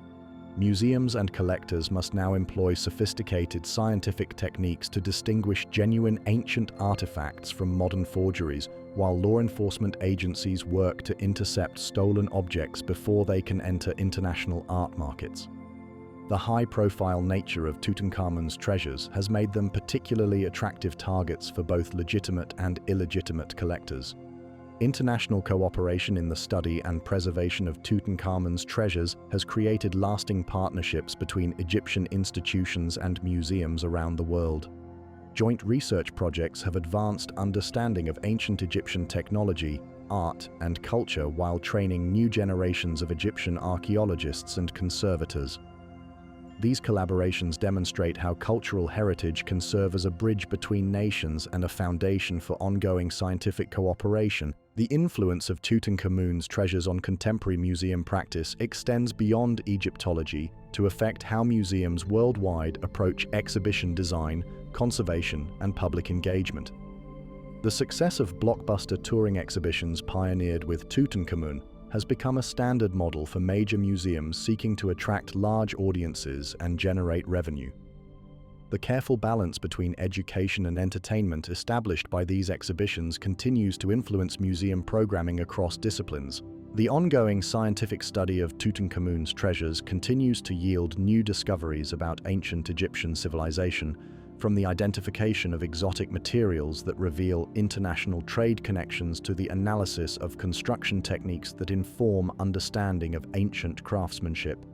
Each new technological development in archaeological science opens fresh possibilities for learning from artifacts that have already been studied for nearly a century, ensuring that the Boy King's treasures will continue to surprise and educate future generations. The digital preservation of Tutankhamun's legacy has created new forms of cultural immortality that the ancient Egyptians could never have imagined. High-resolution digital archives ensure that even if the physical artifacts were somehow lost or destroyed, future scholars would still have access to detailed records of every surface, inscription, and decorative element. These digital collections also enable new forms of scholarship that can compare artifacts across collections and continents without the expense and risk of physical loans. The economic impact of Tutankhamun's treasures extends far beyond museum admission fees to encompass entire industries built around ancient Egyptian tourism and cultural products. Hotels, restaurants, tour operators, and souvenir manufacturers throughout Egypt depend on the continued fascination with the Boy King's legacy. The treasures have become economic engines that support thousands of jobs while generating foreign currency crucial to Egypt's national economy. The development of cultural tourism around Tutankhamun has created both opportunities and challenges for local communities in the Valley of the Kings and surrounding areas. Traditional craftspeople have found new markets for their skills, creating reproductions and inspired works for tourists eager to take home pieces of ancient Egyptian culture. However, the influx of visitors has also strained local infrastructure and created pressure for development that sometimes conflicts with archaeological preservation.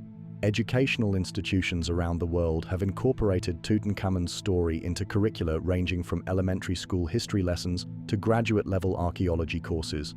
The treasures serve as tangible connections to ancient civilization that help students understand concepts about culture, technology, religion, and human society that might otherwise remain abstract. Many people trace their first interest in archaeology or ancient history to childhood encounters with images of Tutankhamun's golden mask.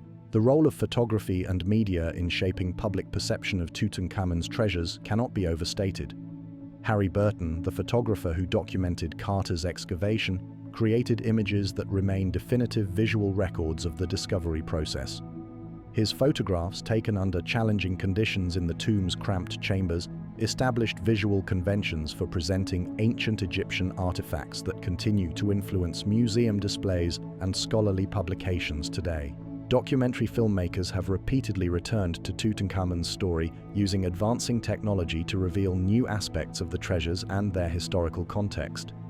Each generation of filmmakers has brought new techniques to bear on the subject, from early black and white documentaries to modern high-definition productions that can reveal details invisible to the human eye.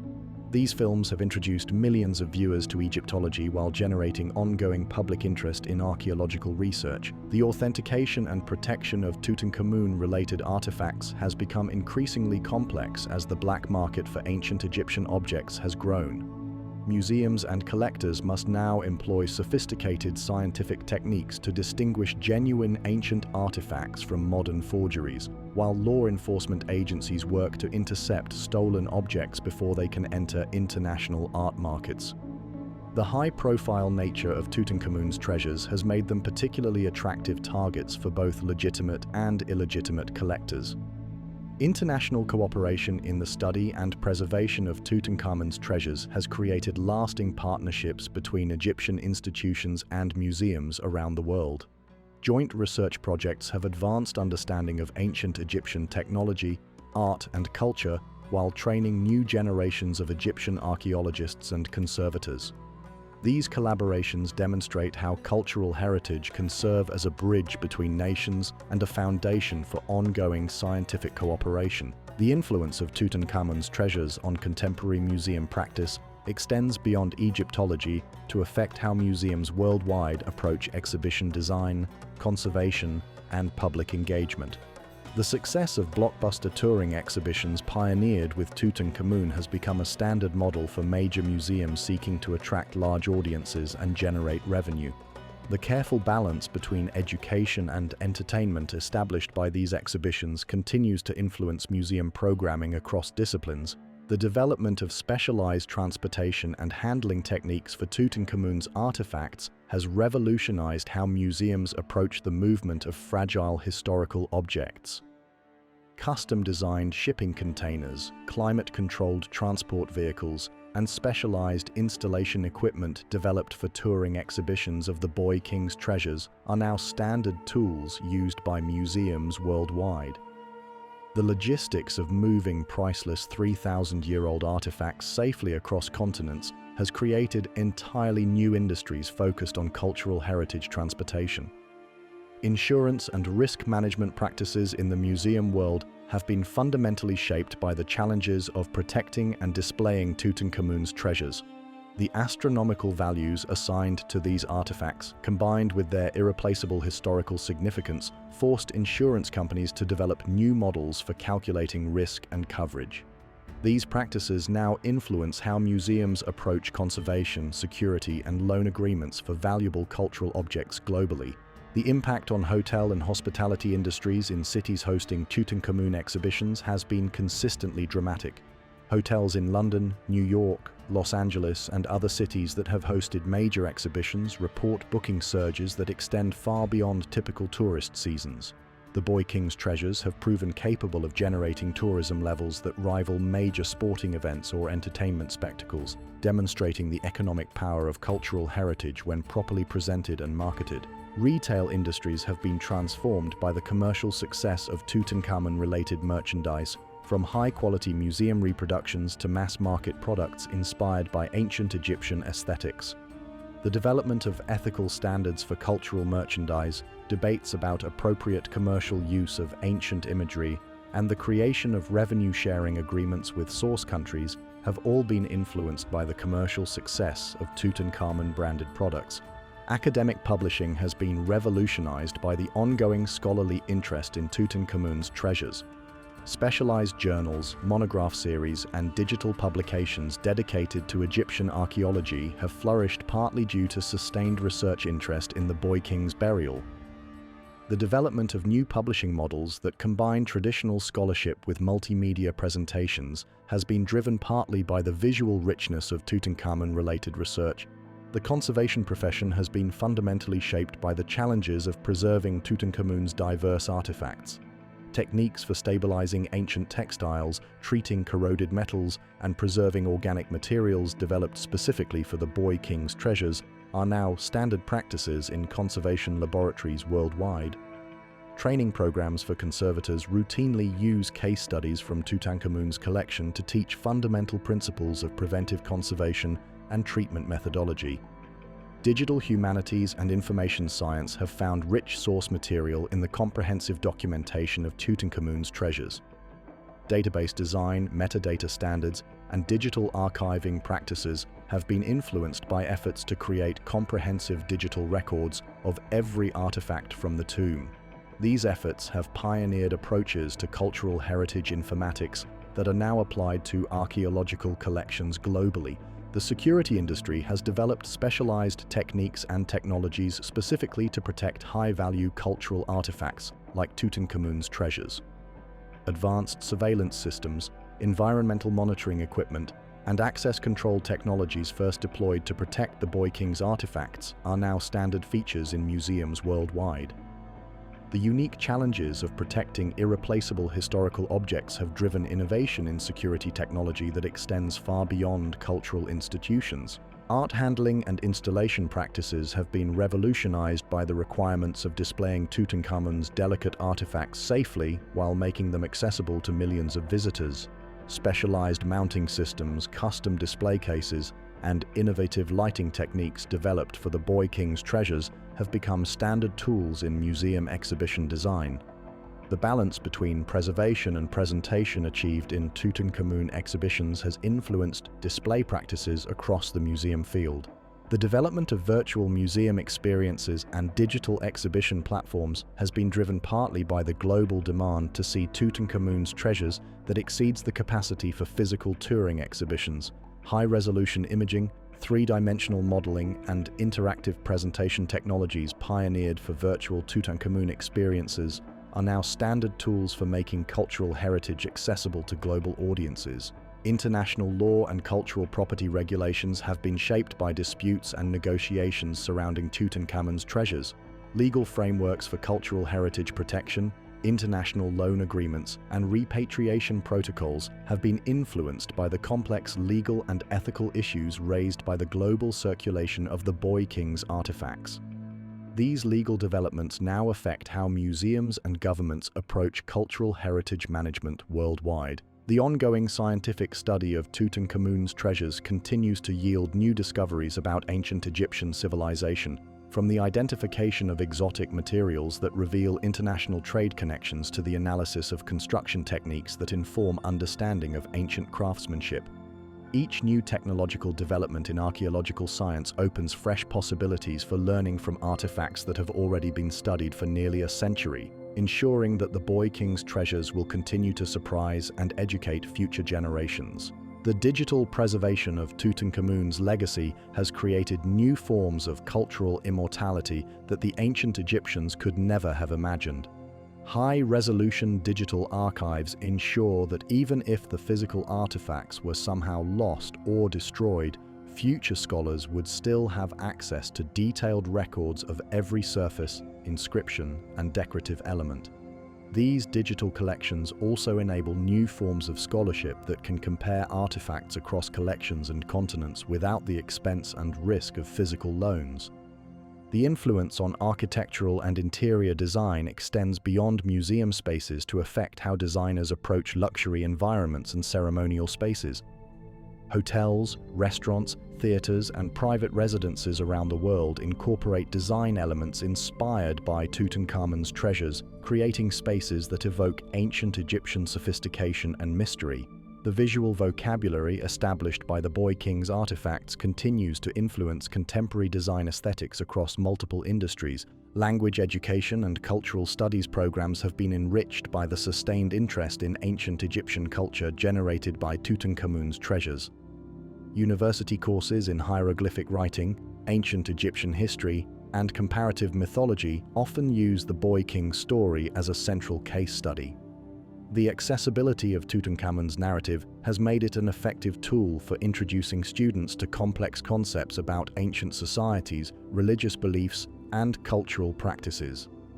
The story of Tutankhamun's treasures in the modern world ultimately reflects humanity's ongoing relationship with its own past, revealing both our capacity for wonder and our responsibility as stewards of cultural heritage. As these ancient objects continue their journey through time, they carry with them not only the original intentions of their creators, but also the accumulated meanings and interpretations of everyone who has encountered them over the past century of discovery and study. In the grand theater of ancient Egyptian history, Tutankhamun should have been a footnote. He ruled for barely 9 years during a period of political uncertainty, accomplished no great military victories, built no lasting monuments, and died before his 20th birthday without leaving an heir to continue his dynasty. By every measure that the ancient Egyptians themselves used to judge pharaonic greatness, he was insignificant compared to rulers like Ramesses the Great, who reigned for 67 years and covered Egypt with massive temples, or Hatshepsut, who brought unprecedented prosperity and architectural achievement to the kingdom. Yet today, 3 millennia after his death, Tutankhamun is arguably the most famous pharaoh who ever lived. His golden mask has become the instantly recognizable symbol of ancient Egypt, more familiar to people around the world than the faces of most contemporary world leaders. His name appears in languages that did not exist when he ruled, spoken by children who learn about ancient civilizations in schools that would have been unimaginable to his contemporaries. The boy king who was forgotten by history has become history's most memorable ancient ruler. This extraordinary transformation from historical obscurity to global fame reveals something profound about the nature of historical memory and the power of material culture to transcend time. Tutankhamun's lasting impact stems not from what he accomplished during his brief life, but from what survived his death. The intact tomb that Howard Carter discovered in 1922 created a direct, visceral connection between the ancient and modern worlds that no amount of scholarly research or historical documentation could match. The treasures of Tutankhamun's tomb did more than simply survive the centuries. They captured imaginations and transformed understanding of what ancient Egyptian civilization had achieved. Before Carter's discovery, most people's knowledge of ancient Egypt came from empty tombs, scattered artifacts, and the monumental but often impersonal architecture of pyramids and temples. Tutankhamun's burial offered something entirely different: an intimate portrait of royal life, death, and beliefs about eternity that made ancient Egypt feel human and accessible. The timing of the tomb's discovery proved as crucial as its contents in shaping Tutankhamun's modern legacy.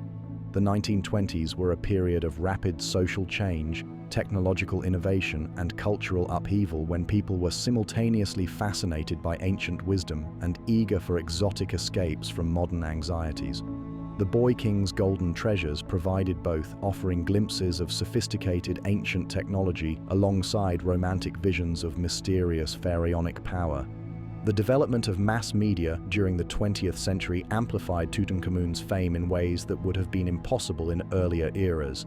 Newspapers, magazines, radio, and eventually television brought images and stories of the tomb's treasures to audiences around the world, creating a shared global experience of archaeological discovery. The Boy King became one of the first truly international media celebrities, famous not for contemporary achievements but for the enduring power of ancient craftsmanship and design. Photography played a particularly crucial role in establishing Tutankhamun's visual legacy. Harry Burton's careful documentation of the tomb's contents created an archive of images that continue to define how people visualize ancient Egyptian royal burial. The photograph of Carter and Lord Carnarvon examining the golden shrines, the first glimpse of the golden mask emerging from its wrappings, the careful documentation of every artifact in its original position.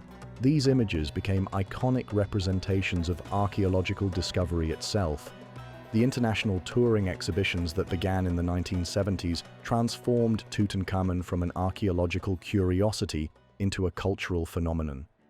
Millions of people who had never been to Egypt might never visit the Valley of the Kings and had little previous interest in ancient history found themselves standing in line for hours to see artifacts that connected them directly to humanity's distant past. These exhibitions demonstrated the universal appeal of exceptional craftsmanship and the human fascination with mystery and mortality. The educational impact of Tutankhamun's story extends far beyond formal museum settings to influence how societies think about heritage, preservation, and cultural identity. the tomb's discovery sparked global interest in archaeology as a scientific discipline, inspiring generations of researchers who trace their career choices to childhood encounters with the boy king's treasures. Universities around the world report that enrollment in archaeology and ancient history programs consistently spikes following major exhibitions or documentary films about Tutankhamun. The conservation challenges presented by Tutankhamun's artifacts have driven innovations in museum technology, climate control, and preservation techniques that benefit cultural institutions worldwide. The need to protect 3,000-year-old organic materials, delicate goldwork, and complex composite objects has pushed conservators to develop new methods and materials that are now standard practice in museums globally. The boy king's treasures have served as testing grounds for conservation techniques that preserve cultural heritage far beyond ancient Egypt. Scientific analysis of Tutankhamun's remains and artifacts continues to yield insights that reshape understanding of ancient Egyptian technology, medicine, and society.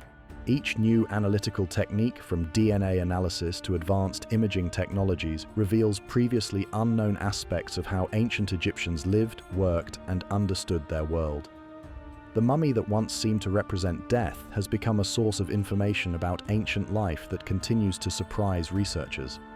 The democratization of information through digital technology has created new forms of engagement with Tutankhamun's legacy that extend far beyond traditional museum experiences. Virtual reality reconstructions allow people to explore the tomb as it appeared when Carter first entered it. Online databases provide access to detailed images and information about every artifact from the burial. Social media platforms enable global conversations about ancient Egyptian culture that transcend geographical and cultural boundaries. Contemporary artists, designers, and creators continue to find inspiration in Tutankhamun's visual legacy, ensuring that ancient Egyptian aesthetics remain vibrant and relevant in modern culture. Fashion designers incorporate pharaonic motifs into contemporary clothing. Architects reference ancient Egyptian forms in modern buildings. Jewelry makers study ancient techniques to create new works that honor traditional craftsmanship while serving contemporary tastes. The boy king's artistic legacy lives on through these modern interpretations and adaptations. The economic impact of Tutankhamun's continued fame extends throughout Egypt's tourism industry and beyond to international cultural markets. Hotels, restaurants, souvenir manufacturers, and tour operators depend on sustained interest in ancient Egyptian culture that the boy king's story helps maintain. The economic value of cultural heritage, demonstrated so clearly by Tutankhamun's global appeal, has influenced how governments and institutions approach archaeological preservation and cultural promotion. The debates surrounding ownership, exhibition, and access to Tutankhamun's treasures reflect broader questions about cultural patrimony and international cooperation that affect museums and archaeological sites worldwide.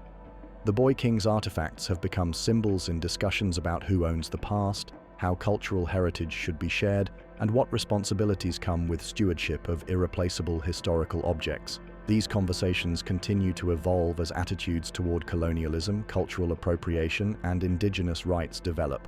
The technological revolution in archaeology, partly driven by the need to study Tutankhamun's artifacts without damaging them, has transformed how researchers approach ancient materials and sites.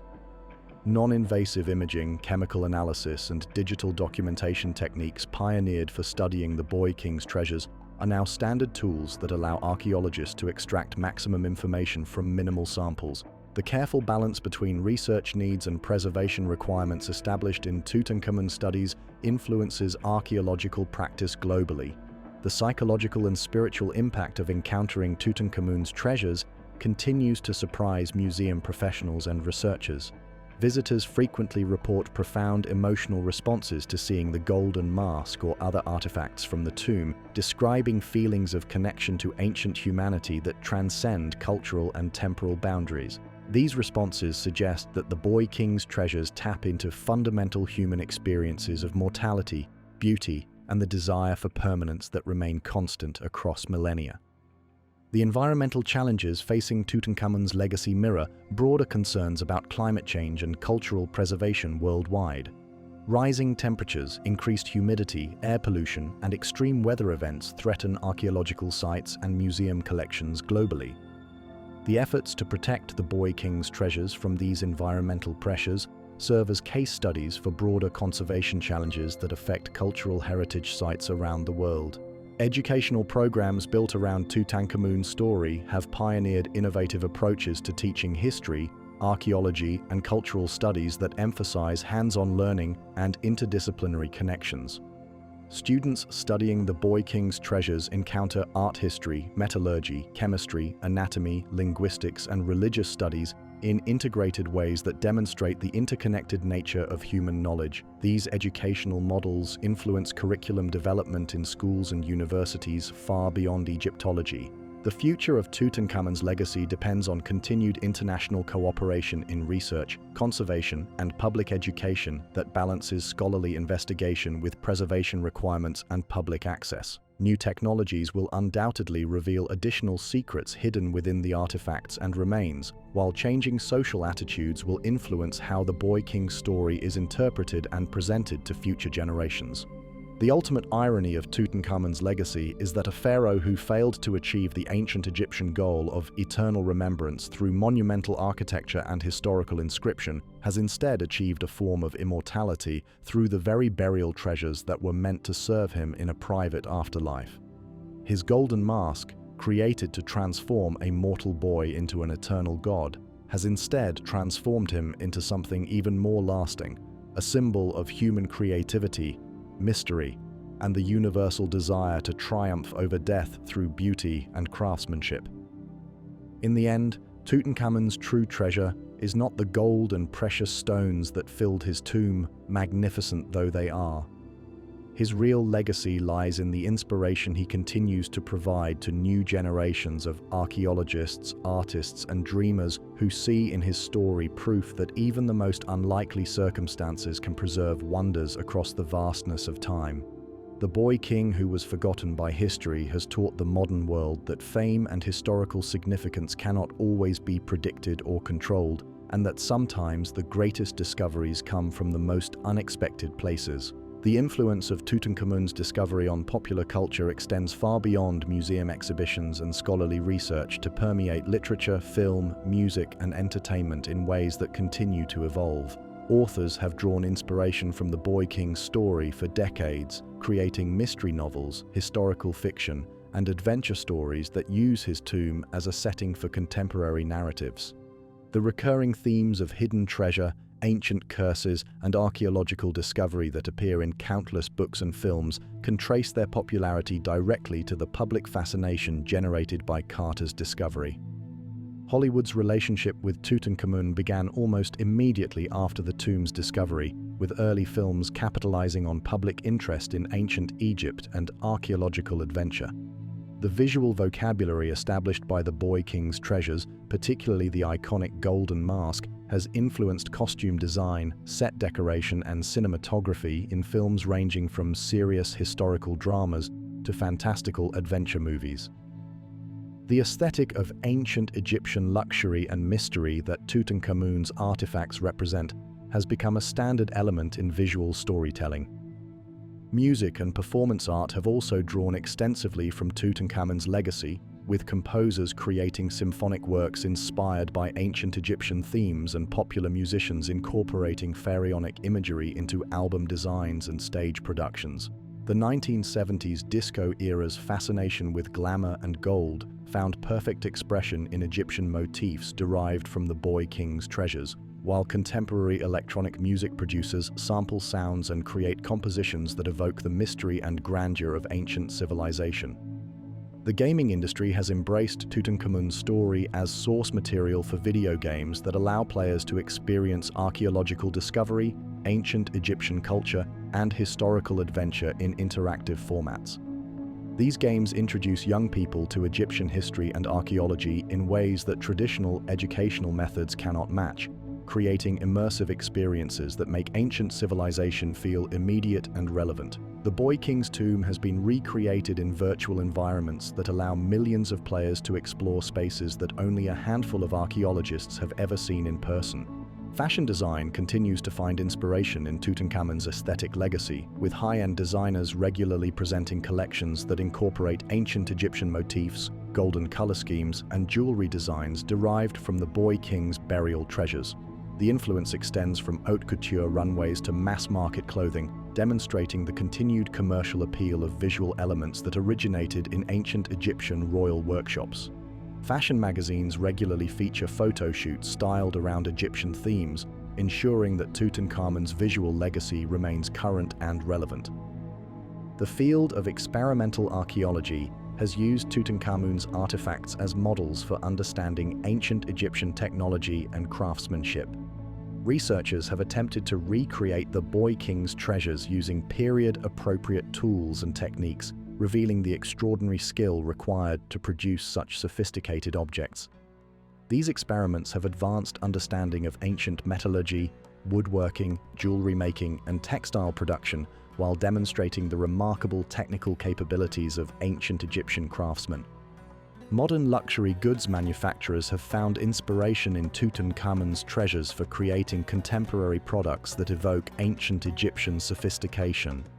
High-end watchmakers incorporate design elements from the boy king's jewelry into modern timepieces. Luxury car manufacturers reference pharaonic aesthetics in interior design details. Even technology companies have drawn from ancient Egyptian visual language when designing products intended to convey prestige and permanence. The therapeutic and psychological applications of engagement with Tutankhamun's story have emerged as unexpected benefits of his modern legacy.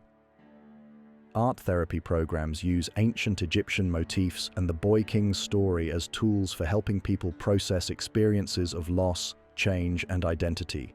The themes of death and renewal that permeate Egyptian mythology, exemplified by Tutankhamun's journey to the afterlife, provide frameworks for contemporary healing and personal growth that transcend cultural boundaries. International diplomatic relations have been influenced by Tutankhamun's treasures through cultural exchange programs and museum loans that serve as bridges between nations. Egypt's willingness to share the boy king's artifacts through international exhibitions has created opportunities for diplomatic engagement and cultural understanding that extend far beyond archaeology. These cultural diplomacy initiatives demonstrate how ancient heritage can serve contemporary political and social goals. The development of virtual and augmented reality technologies has created new possibilities for experiencing Tutankhamun's legacy that were unimaginable just decades ago. Virtual reality reconstructions now allow people to walk through the tomb as it appeared when Carter first entered it, to handle replica artifacts in digital environments, and to experience the burial chamber's decoration in ways that surpass what is possible with physical visits. These technologies are democratizing access to cultural heritage while creating new forms of engagement with ancient history. Scientific research inspired by Tutankhamun's remains and artifacts continues to advance understanding of human health, ancient technology, and historical processes in ways that benefit multiple academic disciplines. DNA analysis techniques developed for studying the boy king's mummy have applications in modern medicine and forensic science. Materials analysis methods pioneered for understanding ancient Egyptian metallurgy inform contemporary manufacturing processes. The interdisciplinary collaboration required for comprehensive Tutankhamun studies has become a model for integrating scientific and humanistic research approaches. The environmental monitoring and conservation techniques developed for protecting Tutankhamun's artifacts have broader applications in climate change research and cultural preservation worldwide. The sophisticated systems used to track temperature, humidity, and air quality in displays of the boy king's treasures have influenced environmental controls in museums globally. The lessons learned from preserving 3,000-year-old organic materials inform efforts to protect cultural heritage threatened by changing environmental conditions. Urban planning and architectural design have incorporated lessons from ancient Egyptian construction techniques revealed through study of Tutankhamun's tomb and artifacts. The precision engineering required to create the nested burial assemblage has inspired contemporary architects seeking to design buildings that will endure for centuries. The integration of functional and symbolic elements in ancient Egyptian design, exemplified by the boy king's burial equipment, continues to influence architectural theory and practice. The economics of cultural heritage tourism, so clearly demonstrated by Tutankhamun's global appeal, has influenced how governments and institutions approach archaeological site development and cultural promotion. The Boy King story has shown that investment in archaeological research and heritage preservation can generate substantial economic returns through tourism, education, and cultural exports. This economic model has been applied to archaeological sites and cultural institutions worldwide. Child development and educational psychology research has examined the impact of exposure to Tutankhamun's story on learning outcomes and cultural awareness. Studies suggest that children who encounter ancient Egyptian culture through the Boy King's treasures develop enhanced visual literacy, cultural sensitivity, and interest in historical learning that persists into adulthood. These findings influence curriculum development and museum education programs globally. The preservation of indigenous knowledge and traditional crafts has been influenced by the attention focused on ancient Egyptian techniques through Tutankhamun studies. Efforts to document and preserve traditional metallurgy, textile production, and decorative arts often reference the comprehensive documentation of ancient Egyptian methods revealed through analysis of the Boy King's artifacts. This scholarship demonstrates the value of preserving cultural knowledge across generations. Language preservation and development efforts have been influenced by the global interest in ancient Egyptian culture sparked by Tutankhamun's discovery. Programs to teach ancient Egyptian hieroglyphs, often motivated by fascination with the Boy King's inscriptions, have maintained knowledge of this writing system and supported broader efforts to preserve endangered languages and scripts. The Boy King's legacy thus extends to supporting linguistic diversity and cultural preservation. The development of ethical guidelines for archaeological research and cultural heritage management has been shaped by debates surrounding Tutankhamun's remains and artifacts. Questions about the appropriate treatment of human remains, the rights of descendant communities, and the responsibilities of researchers have been refined through discussions about the Boy King's mummy and burial goods. These ethical frameworks now influence archaeological practice worldwide. Interfaith dialogue and religious studies have found common ground through examination of ancient Egyptian spiritual beliefs as exemplified by Tutankhamun's burial practices. The universal themes of mortality, transcendence, and the search for meaning that permeate the Boy King story provide frameworks for contemporary discussions about spirituality and human purpose that transcend specific religious traditions. As we continue to study, preserve, and learn from Tutankhamun's remarkable burial, we participate in a form of cultural immortality that the ancient Egyptians would have recognized and appreciated. We have become the guardians of his eternal journey, ensuring that the Boy King's voyage through time continues to inspire wonder, curiosity, and respect for the achievements of human civilization across the ages. The Boy King who should have been forgotten has instead become eternal, not through the magical transformation his embalmers intended, but through the power of human curiosity, creativity, and the shared recognition that some discoveries transcend their original context to become part of humanity's common heritage. In preserving and celebrating Tutankhamun's legacy, we honor not only ancient Egyptian achievement, but also our own capacity for wonder, learning, and connection across the vast expanse of time that separates us from the golden age of the pharaohs.